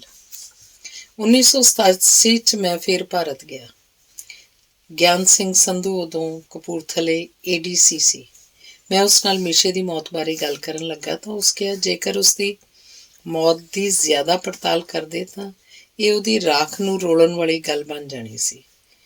ਉਹਨੇ ਉਸ ਸਿਮਰਤੀ ਸਮਾਰੋਹ ਉੱਪਰ ਵੀ ਅਫਸੋਸ ਪ੍ਰਗਟ ਕੀਤਾ ਜੋ ਮੀਸ਼ੇ ਦੀ ਯਾਦ 'ਚ ਕੀਤਾ ਗਿਆ ਸੀ, ਜਿਸ ਵਿੱਚ ਕੁਝ ਲੇਖਕ ਸ਼ਰਾਬ ਪੀ ਕੇ ਆਪਸ 'ਚ ਲੜ ਕੇ ਪੁਲਿਸ ਤੱਕ ਪਹੁੰਚ ਗਏ ਸੀ। ਮੀਸ਼ੇ ਦੀ ਪਤਨੀ ਸੁਰਿੰਦਰ ਉਦੋਂ ਜਲੰਧਰ ਈਵਨਿੰਗ ਕਾਲਜ ਦੀ ਪ੍ਰਿੰਸੀਪਲ ਸੀ। ਉਹਨਾਂ ਦੀ ਰਿਹਾਇਸ਼ ਡਿਫੈਂਸ ਕਾਲੋਨੀ 'ਚ ਸੀ। ਮੈਂ ਉਹਨਾਂ ਕੋਲ ਅਫਸੋਸ ਕਰਨ ਗਿਆ। ਉਹਨਾਂ ਦੱਸਿਆ ਘਰੋਂ ਤਾਂ ਉਹ ਨਵੀਂ ਕਾਰ ਦੀ ਨੰਬਰ ਪਲੇਟ ਲੈਣ ਗਏ ਸੀ, ਜੋ ਕਿਤੇ ਬਣ ਨਹੀਂ ਦਿੱਤੀ ਸੀ। ਨੰਬਰ ਪਲੇਟ ਵੀ ਉਹ ਵਧੀਆ ਹੀ ਕਾਰ 'ਤੇ ਲਾਉਣੀ ਚਾਹੁੰਦਾ ਸੀ।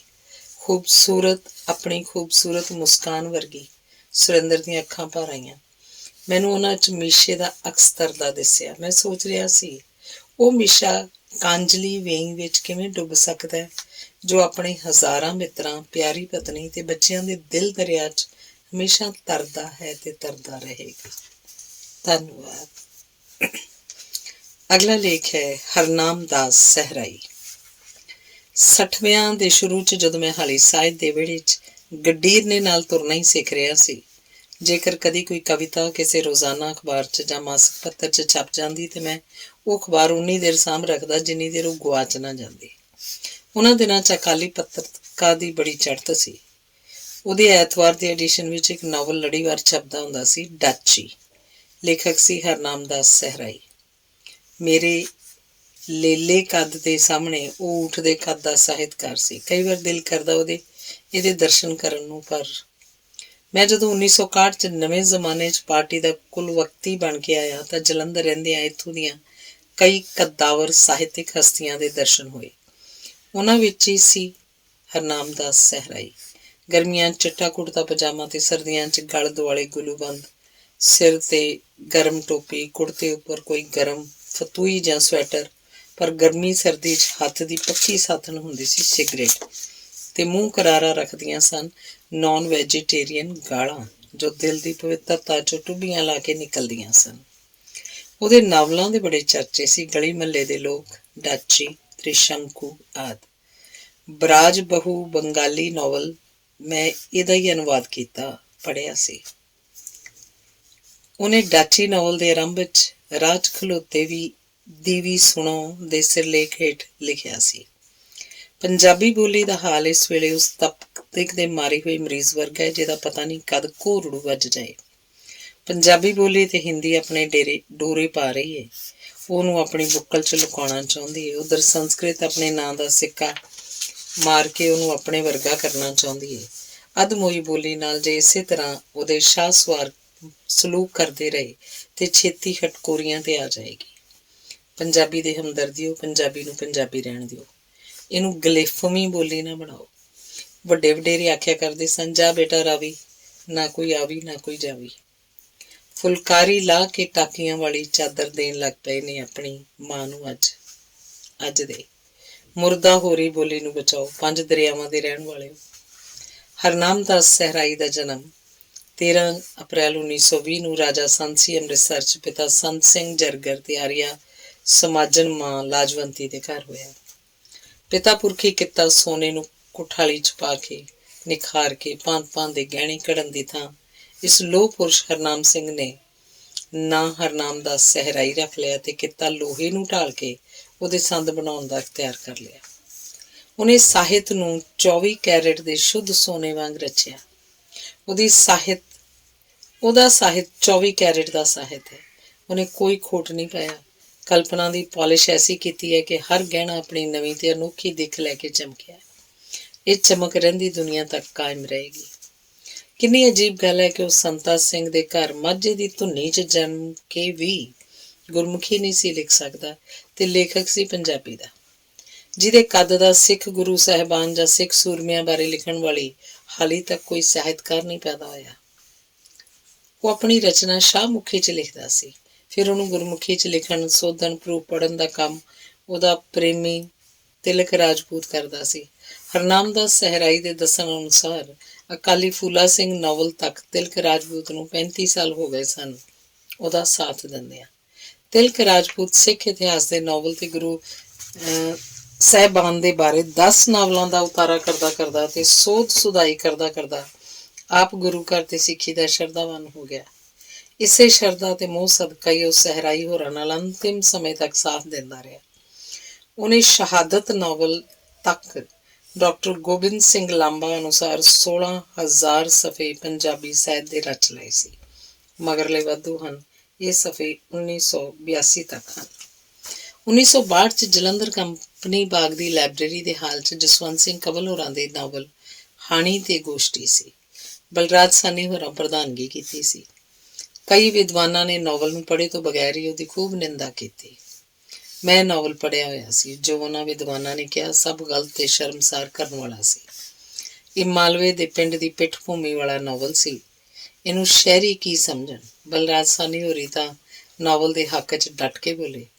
ਜਦੋਂ ਗੋਸ਼ਟੀ ਖਤਮ ਹੋਈ ਸਾਰੇ ਬਾਹਰ ਆ ਗਏ ਤਾਂ ਮੈਂ ਇੱਕ ਸੱਜਣ ਨੂੰ ਪੁੱਛਿਆ, ਜੋ ਨਾਵਲ ਦੇ ਵਿਰੁੱਧ 'ਚ ਸਭ ਤੋਂ ਵੱਧ ਬੋਲ ਰਿਹਾ ਸੀ, ਤੁਹਾਨੂੰ ਪੇਂਡੂ ਜੀਵਨ ਬਾਰੇ ਕੁਝ ਪਤਾ ਨਹੀਂ? ਉਹ ਬੜਾ ਗਰਮ ਹੋਇਆ, ਆਖਣ ਲੱਗਾ, ਮੈਨੂੰ ਸਭ ਪਤਾ ਹੈ। ਮੈਂ ਕਿਹਾ, ਤਾਂ ਫਿਰ ਦੱਸ ਤਿਲ ਕਦੋਂ ਬੀਜਦੇ ਹਨ? ਸ਼ਾਇਦ ਉਹਨੂੰ ਐਸੇ ਸਵਾਲ ਦੀ ਆਸ ਨਹੀਂ ਸੀ। ਉਹ ਬੌਂਦਲ ਗਿਆ। ਆਲੇ ਦੁਆਲੇ ਖੜੇ ਸਾਹਿਤਕਾਰ ਉਸ ਵੱਲ ਵੇਖਣ ਲੱਗ ਪਏ। ਉਹ ਚੁਫੇਰੇ ਇਸ ਤਰ੍ਹਾਂ ਵੇਖ ਰਿਹਾ ਸੀ ਜਿਵੇਂ ਵਾੜ ਚੁੱਲੂ ਫਸਿਆ ਵੇਖਦਾ। ਉਹਦੀ ਹਾਲਤ ਬਹੁਤ ਹੀ ਨਮੋਸ਼ੀ ਵਾਲੀ ਹੋ ਗਈ। ਉਹਨੂੰ ਪਤਾ ਹੀ ਨਹੀਂ ਸੀ। ਮੈਂ ਕਿਹਾ, ਤੈਨੂੰ ਪੇਂਡੂ ਜੀਵਨ ਦਾ ਕੱਖ ਪਤਾ ਨਹੀਂ। ਤਿਲ ਸੌਣੀ ਦੀ ਫਸਲ ਹੈ। ਇਹ ਮੱਖੀਆਂ, ਚਰੀਆਂ ਤੇ ਮਾਹਾਂ ਦੇ ਨਾਲ ਹੀ ਬੀਜੇ ਜਾਂਦੇ ਹਨ। ਸਹਿਰਾਈ ਹੋਰੀ ਮੇਰੇ ਕੋਲ ਹੀ ਖੜੇ ਸੀ ਤੇ ਮੈਨੂੰ ਕਲਾਵੇ 'ਚ ਲੈ ਲਿਆ ਤੇ ਕਹਿਣ ਲੱਗਾ, ਇਹਨਾਂ ਮਾਈ ਆਵਿਆਂ ਦੀ ਏਦਾਂ ਹੀ ਖੁੰਬ ਠੱਪ ਹੋਣੀ ਚਾਹੀਦੀ ਹੈ। ਉਹ ਬੰਦਾ ਪਹਿਲਾਂ ਮੇਰਾ ਮਿੱਤਰ ਸੀ, ਫਿਰ ਉਹ ਮੈਥੋਂ ਕੰਨੀ ਕਤਰਾਉਣ ਲੱਗ ਪਿਆ ਤੇ ਹਰਨਾਮ ਦਾਸ ਸਹਿਰਾਈ ਮੈਨੂੰ ਪਹਿਚਾਨਣ ਲੱਗ ਪਏ। 1962 'ਚ ਮੈਂ ਕਪੂਰਥਲੇ ਜਾ ਵਸਿਆ। ਮੇਰੀਆਂ ਜਲੰਧਰ ਫੇਰੀਆਂ ਘੱਟ ਗਈਆਂ। ਜੇਕਰ ਆਉਂਦਾ ਵੀ ਤਾਂ ਰਵੀ, ਚਿਰੰਜੀਵ ਜਾਂ ਕੰਵਰ ਸੁਖਦੇਵ ਆਪਣੀ ਹਾਣੀਆਂ ਦੀਆਂ ਢਾਣੀਆਂ 'ਚ ਮੌਜ ਮਸਤੀ ਕਰਕੇ ਮੁੜ ਜਾਂਦਾ। ਸਹਿਰਾਈ ਹੋਰਾਂ ਨਾਲ ਮੇਲ ਕੇਂਦਰੀ ਪੰਜਾਬੀ ਲੇਖਕ ਸਭਾ ਦੇ ਸਮਾਗਮਾਂ ਵੇਲੇ ਹੀ ਹੁੰਦਾ। ਇਹ ਮੇਲ ਉਨਾ ਕੁ ਹੀ ਹੁੰਦਾ ਜਿੰਨਾ ਇਸ ਤਰ੍ਹਾਂ ਦੇ ਸਮਾਗਮਾਂ 'ਚ ਆਮ ਤੌਰ 'ਤੇ ਹੁੰਦਾ। ਹੌਲੀ ਹੌਲੀ ਸਹਿਰਾਈ ਹੋਰਾਂ ਦੀ ਨਾਵਲ ਦੇ ਖੇਤਰ 'ਚ ਧਾਕ ਬੈਠ ਗਈ।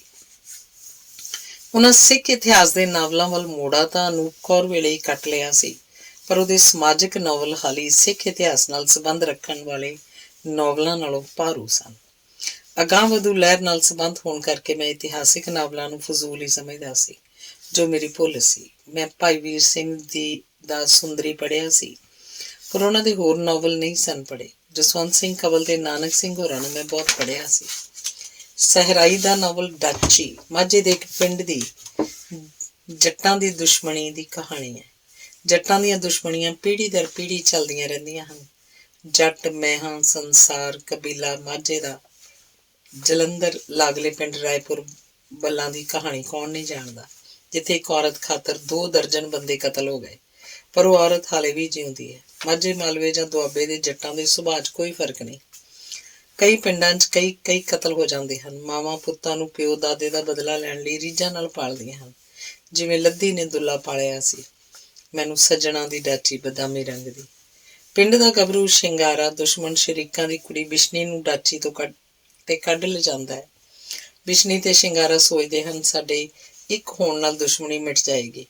ਬਿਸ਼ਨੀ ਦੇ ਪੇਟੋਂ ਸ਼ਿੰਗਾਰੇ ਦਾ ਪੁੱਤਰ ਜਨਮਦਾ ਹੈ। ਬਿਸ਼ਨੀ ਦਾ ਪਿਓ ਬੰਤਾ ਬਿਸ਼ਨੀ ਨੂੰ ਮਾਫ ਕਰ ਦਿੰਦਾ ਹੈ ਤੇ ਸ਼ਿੰਗਾਰੇ ਨੂੰ ਆਪਣਾ ਜਵਾਈ ਕਬੂਲ ਕਰ ਲੈਂਦਾ ਹੈ, ਪਰ ਦਿਲ 'ਚੋਂ ਦੁਸ਼ਮਣੀ ਨਹੀਂ ਜਾਣ ਦਿੰਦਾ। ਇੱਕ ਰਾਤ ਆਪਣੇ ਪੁੱਤਰ ਜੈਮਲ ਤੇ ਜਵਾਈ ਸ਼ਿੰਗਾਰੇ ਨੂੰ ਸ਼ਰਾਬੀ ਕਰਕੇ ਆਪਣੇ ਘਰ ਹੀ ਸੁਲਾ ਦਿੰਦਾ ਹੈ। ਬਿਸ਼ਨੀ ਵੀ ਕੋਲ ਹੀ ਪਈ ਹੈ। ਬੰਤੇ ਦਾ ਸੀਰੀ ਗਹਿਲਾ ਮਜਬੀ ਭੁਲੇਖੇ ਨਾਲ ਬੰਤੇ ਦੇ ਪੁੱਤਰ ਜੈਮਲ ਨੂੰ ਕਤਲ ਕਰ ਦਿੰਦਾ ਹੈ। ਜਦੋਂ ਬੰਤਾ ਗਹਿਲੇ ਨੂੰ ਗੁੱਸੇ 'ਚ ਬੋਲਦਾ ਹੈ ਤਾਂ ਗਹਿਲਾ ਬੰਤੇ ਦੀ ਧੌਣ ਵੀ ਲਾਹ ਸੁੱਟਦਾ ਹੈ।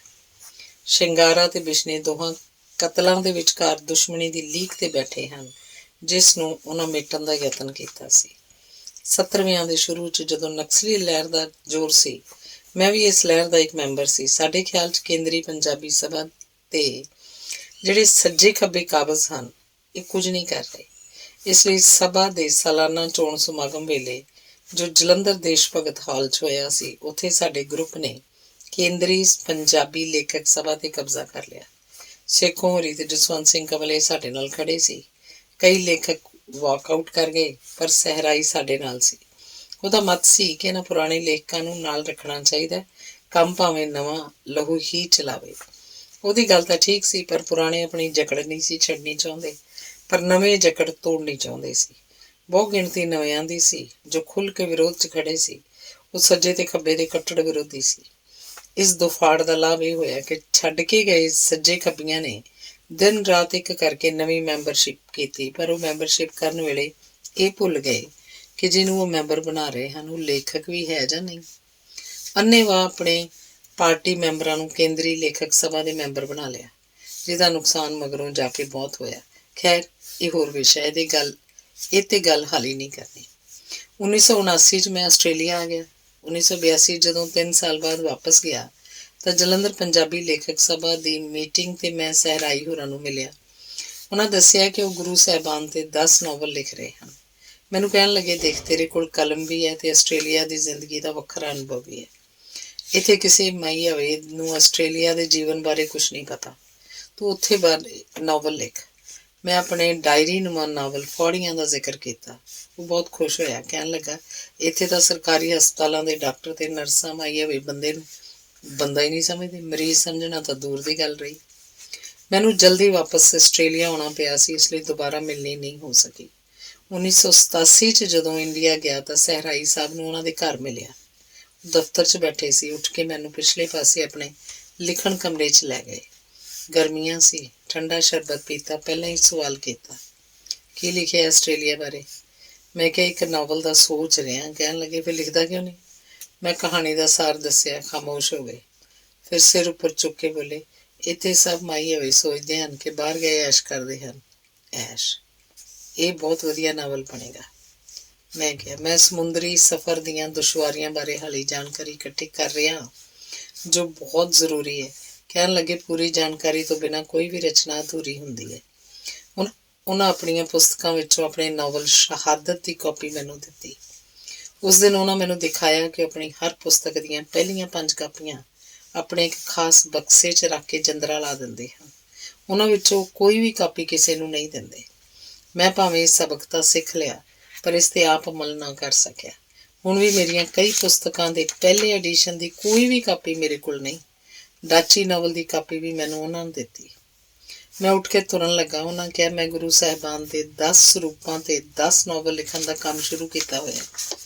ਦੇਖ, ਜਦੋਂ ਗੁਰੂ ਪੂਰਾ ਕਰਾਉਂਦਾ। ਹਮਦਰਦ ਹੋਰਾਂ ਦੇ ਟੁਰ ਜਾਣ ਦਾ ਉਹਨਾਂ ਨੂੰ ਵੀ ਬੜਾ ਦੁੱਖ ਸੀ। ਹਰਿਮੰਦਰ ਸਾਹਿਬ ਤੇ ਭਾਰਤੀ ਫੌਜਾਂ ਵੱਲੋਂ ਹਮਲੇ ਨੂੰ ਉਹ ਇੰਦਰਾ ਗਾਂਧੀ ਦੀ ਵੱਡੀ ਭੁੱਲ ਦੱਸ ਰਿਹਾ ਸੀ। ਕਹਿਣ ਲੱਗੇ, ਰਾਹੀ, ਮੈਂ ਸਿਆਸਤਦਾਨ ਨਹੀਂ, ਪਰ ਜਿਹਨੇ ਵੀ ਹਰਿਮੰਦਰ ਦੀ ਬੇਅਦਬੀ ਕੀਤੀ ਉਹਦਾ ਕੱਖ ਨਹੀਂ ਰਿਹਾ। ਮਾਨੋ ਉਹਦਾ ਅੰਦਰ ਕੁਰਲਾ ਰਿਹਾ ਸੀ। ਐਨਕ ਦੇ ਸ਼ੀਸ਼ੇ ਸਾਫ਼ ਕਰਕੇ ਮੁੜ ਐਨਕ ਲਾ ਕੇ ਉਹਨੇ ਸਿਗਰਟ ਲਾ ਲਈ ਤੇ 2-3 ਚੰਗੇ ਸੂਟੇ ਖਿੱਚ ਕੇ ਚਿੱਤ ਟਿਕਾਣੇ ਕਰ ਲਿਆ।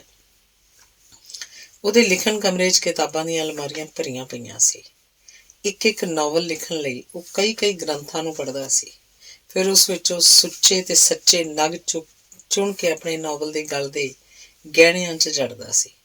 ਉਹਨੂੰ ਸੁੱਚੇ ਸੋਨੇ ਦੇ ਸੁੱਚੇ ਨਾਵਲਾਂ ਰੂਪੀ ਗਹਿਣੇ ਘੜਨ ਦਾ ਅਨੋਖਾ ਠਰਕ ਸੀ।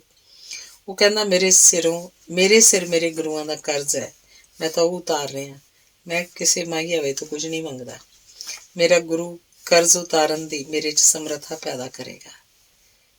ਉਹਦੇ 10 ਗੁਰੂ ਸਾਹਿਬਾਨ ਤੇ ਲਿਖੇ ਨਾਵਲਾਂ ਦੇ ਨਾਂ ਇਸ ਪ੍ਰਕਾਰ ਹਨ। ਗੁਰੂ ਨਾਨਕ ਦੇਵ ਜੀ ਬਾਰੇ ਪੈਗਾਮ, ਜੋ ਸਭ ਤੋਂ ਮਗਰੋਂ ਲਿਖਿਆ। ਗੁਰੂ ਅੰਗਦ ਦੇਵ ਜੀ ਬਾਰੇ ਲੈਣੇ ਪਾਈ ਨਾਨਕੋਂ। ਗੁਰੂ ਅਮਰਦਾਸ ਜੀ ਬਾਰੇ ਸਿੱਖੀ ਦਾ ਧੁਰਾ। ਗੁਰੂ ਰਾਮਦਾਸ ਜੀ ਬਾਰੇ ਰਾਮਦਾਸ ਸਰੋਵਰ ਨਾਤੇ। ਗੁਰੂ ਅਰਜਨ ਦੇਵ ਜੀ ਬਾਰੇ ਮਿੱਠ ਬੋਲੜਾ ਸੱਜਣ।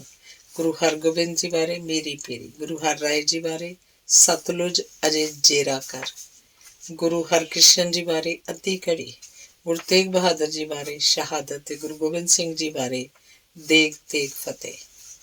ਇਹਨਾਂ ਤੋਂ ਬਿਨਾਂ ਉਹਨੇ ਸਿੱਖ ਇਤਿਹਾਸ ਨਾਲ ਸੰਬੰਧਿਤ ਜੋ ਹੋਰ ਨਾਵਲ ਲਿਖੇ ਉਹ ਹਨ ਸਾਹਿਬ ਸਿੰਘ ਬੇਦੀ, ਅਕਾਲੀ ਫੂਲਾ ਸਿੰਘ, ਹਰੀ ਸਿੰਘ ਨਲਵਾ, ਰਾਜ ਕਰੇਗਾ ਖਾਲਸਾ, ਸ਼ਾਮ ਸਿੰਘ ਅਟਾਰੀ, ਗਗਨ ਦਮਾਮਾ ਬਾਜੀਓ, ਅਨੂਪ ਕੌਰ, ਮੋਰਾਂ ਸਰਕਾਰ, ਸੂਬੇ ਮਾਲਵਾ, ਸਭਰਾਵਾਂ।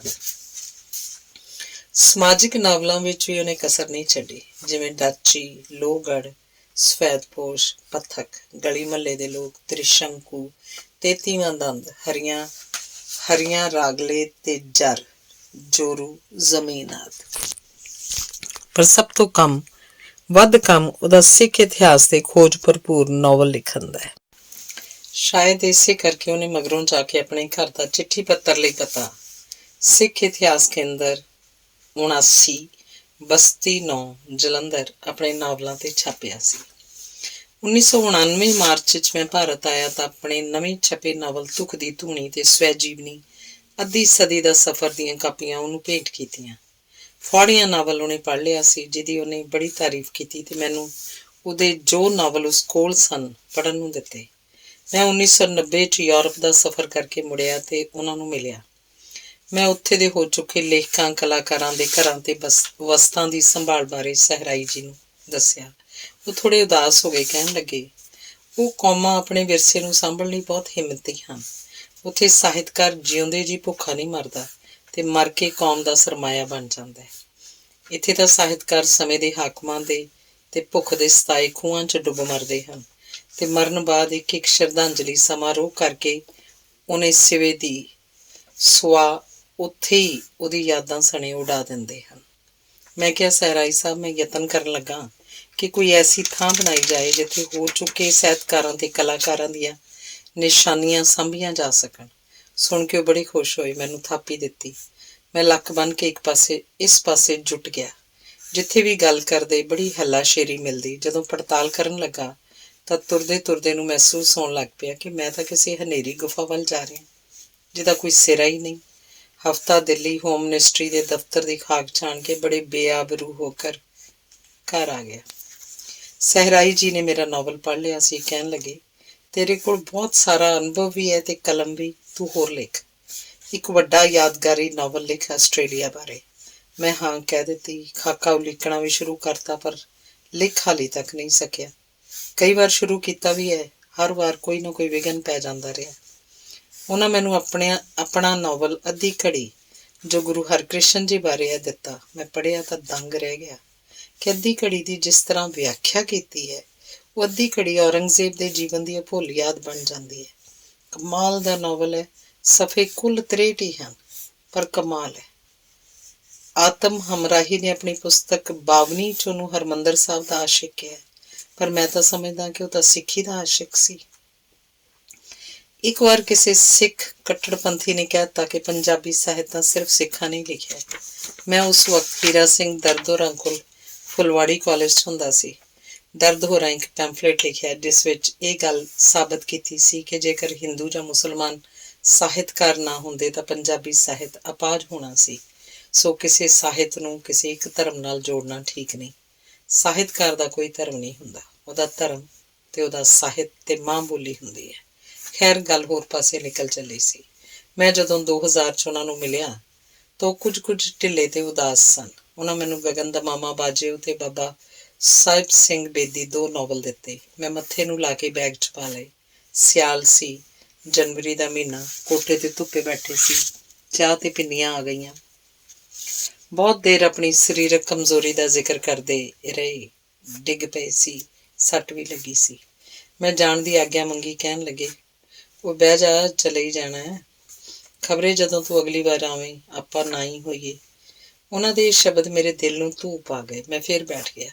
ਕਾਫੀ ਗੱਲਾਂ ਕੀਤੀਆਂ। ਫਿਰ ਉਹਨਾਂ ਦਾ ਲਿਖਣ ਵਾਲਾ ਤਿਲਕ ਰਾਜਪੂਤ ਆ ਗਿਆ। ਉਹਨੂੰ ਕਿਹਾ, ਅੱਜ ਨਹੀਂ ਕੱਲ੍ਹ ਲਿਖਾਂਗੇ। ਮੈਂ ਹੈਰਾਨ ਸੀ, ਇਸ ਤਰ੍ਹਾਂ ਦੀ ਸਰੀਰਕ ਤਕਲੀਫ ਵੇਲੇ ਵੀ ਲਿਖ ਰਹੇ ਹਨ।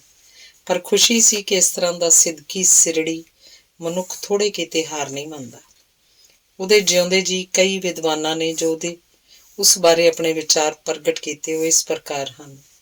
ਨਿਸ਼ਚਾ, ਸਿਦਕ, ਅਕੀਦਾ ਤੇ ਪ੍ਰਤਿੱਗਿਆ ਕਰਨ ਵਾਲਾ ਸਿੱਖ ਇਤਿਹਾਸ ਦਾ ਚਿਤੇਰਾ, ਜਿਹਨੇ ਸਾਰੀ ਹਯਾਤੀ ਸਿੱਖ ਕੌਮ ਦੇ ਲੇਖੇ ਲਾ ਦਿੱਤੀ ਹੈ, ਉਹ ਹੈ ਸ਼੍ਰੋਮਣੀ ਸਾਹਿਤਕਾਰ ਹਰਨਾਮ ਦਾਸ ਸਹਿਰਾਈ। ਸਿੱਖ ਕੌਮ ਦਾ ਸਰਮਾਇਆ, ਗੁਰੂਆਂ ਦੀ ਜੀਵਨ ਕਥਾ, ਰੌਚਕ ਤੇ ਖੋਜ ਭਰੀ ਵਾਰਤਕ 'ਚ ਲਿਖੀਆਂ ਰਚਨਾਵਾਂ ਦਾ ਇੱਕ ਅਨਮੋਲ ਤੇ ਯਾਦਗਾਰੀ ਤੋਹਫਾ, ਜਿਹੜਾ ਪੰਜਾਬ ਦੇ ਹਰ ਘਰ ਦੀ ਸ਼ੋਭਾ ਵਧਾਵੇ। ਗਿਆਨੀ ਲਾਲ ਸਿੰਘ।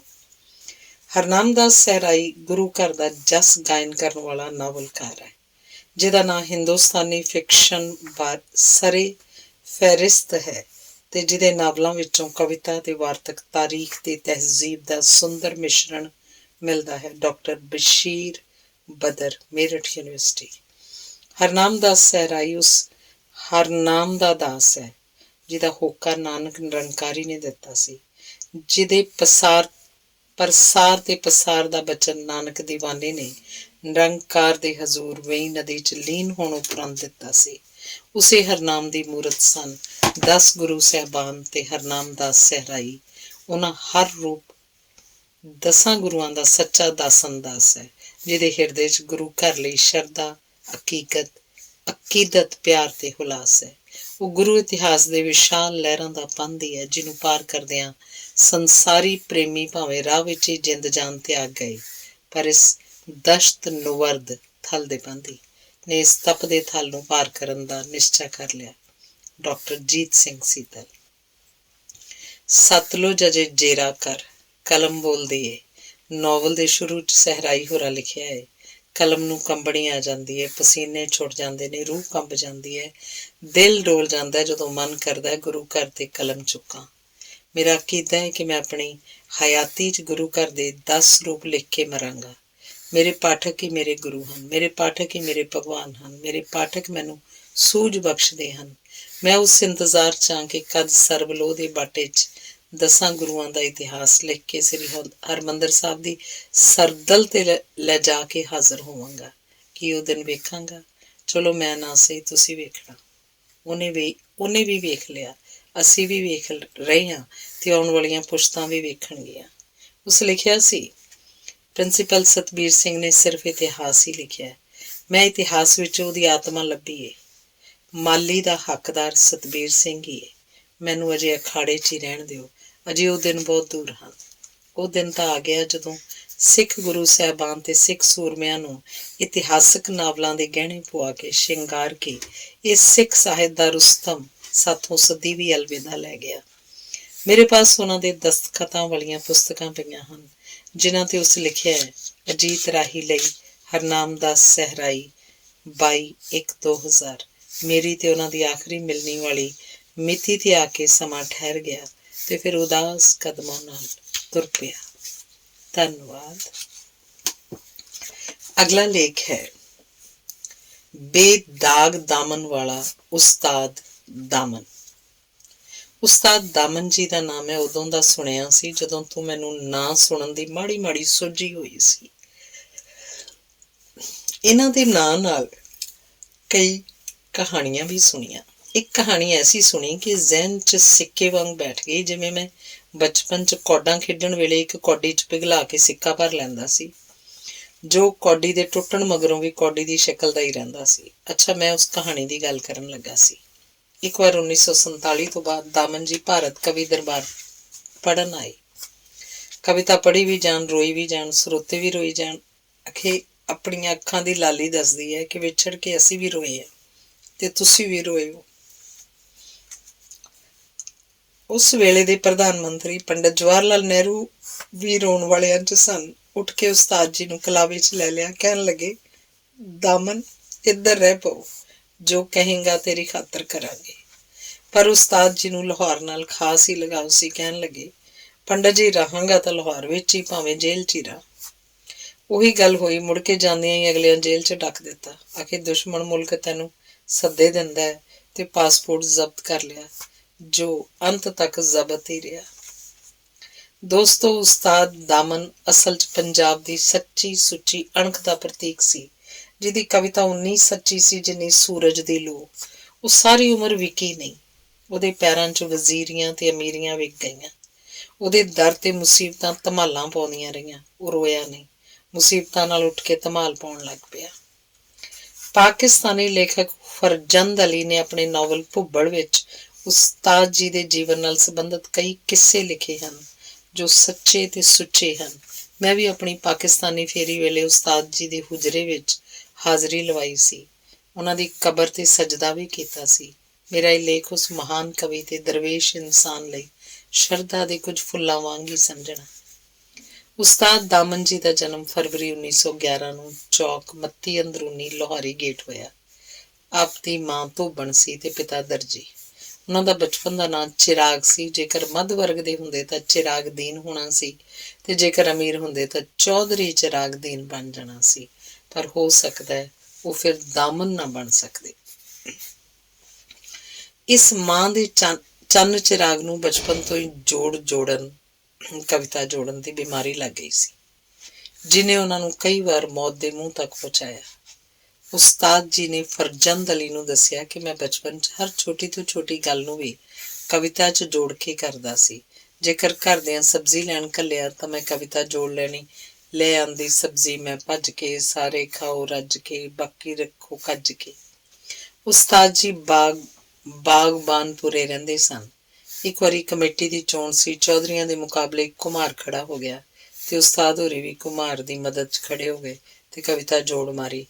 ਉਹ ਡਾਕੂ ਚੋਰ ਲੁਟੇਰੇ ਚੌਧਰੀਆਂ ਨੂੰ ਲਾਵਣ ਲੋਕਾਂ ਲੀੜੇ, ਉਹੀ ਪਰਚੀ ਨਾ ਪਾਉਣਾ, ਉਹੀ ਪਰਚੀ ਨਾ ਪਾਉਣਾ, ਇਹ ਮਾੜਾ ਜੇ ਘੁਮਿਆਰ, ਇਹ ਸਭ ਦਾ ਸੱਜਣ ਸਭ ਦਾ ਯਾਰ, ਇਸ ਉੱਤੇ ਕਰੋ ਇਤਬਾਰ, ਉਹੀ ਪਰਚੀ ਪਾ ਦੇਣਾ, ਉਹੀ ਪਰਚੀ ਪਾ ਦੇਣਾ।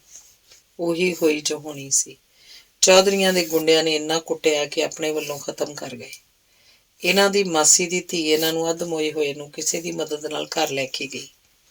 ਮਾਂ ਨਾਲੇ ਸੱਟਾਂ ਤੇ ਲੋਗੜ ਤੱਤਾ ਕਰ ਕਰ ਸੇਕ ਦੇਵੇ, ਨਾਲੇ ਰੋਵੇ, ਨਾਲੇ ਕਹੀ ਜਾਵੇ, ਵੇ ਚਿਰਾਗ ਜੋੜ ਜੋੜਨੇ ਛੱਡ ਦੇ, ਵੇ ਆਪਣੇ ਗਰੀਬਾਂ ਦੇ ਵੱਸ ਦਾ ਨਾ, ਇਹ ਬਹੁਤ ਭਾਰਾ ਕੰਮ ਏ। ਤੇ ਮਾਸੀ ਦੀ ਕੁੜੀ ਨਾਲ ਸੱਟਾਂ ਨੂੰ ਪਲੋਸੀ ਜਾਵੇ, ਰੋਈ ਜਾਵੇ ਤੇ ਆਖੀ ਜਾਵੇ, ਵੇ ਗੱਟੂ ਜੋੜ ਜੋੜਨ ਛੱਡ ਕਿਉਂ ਨਹੀਂ ਦਿੰਦਾ। ਉਸਤਾਦ ਹੋਰਾਂ ਦੱਸਿਆ ਕਿ ਇਸ ਤੋਂ ਬਾਅਦ ਮੈਂ ਹੋਰ ਵੀ ਪੱਕਾ ਹੋ ਕੇ ਜੋੜ ਜੋੜਨ ਲੱਗ ਪਿਆ। ਉਹਨਾਂ ਦਿਨਾਂ 'ਚ ਅੰਗਰੇਜ਼ ਸਰਕਾਰ ਦੇ ਵਿਰੁੱਧ ਬੜੇ ਜਲਸੇ ਹੁੰਦੇ ਸਨ। ਕਾਂਗਰਸ ਦਾ ਜਲਸਾ ਸੀ। ਮੈਂ ਮਾਸਟਰ ਵਹਾਬ ਦੀ ਦੁਕਾਨ ਤੇ ਦਰਜੀ ਦਾ ਕੰਮ ਸਿੱਖਦਾ ਸੀ। ਮੀਆਂ ਇਫਤਖਾਰਦੀਨ ਆਏ, ਮੈਨੂੰ ਜਲਸੇ 'ਚ ਕਵਿਤਾ ਬੋਲਣ ਨਾਲ ਲੈ ਗਏ।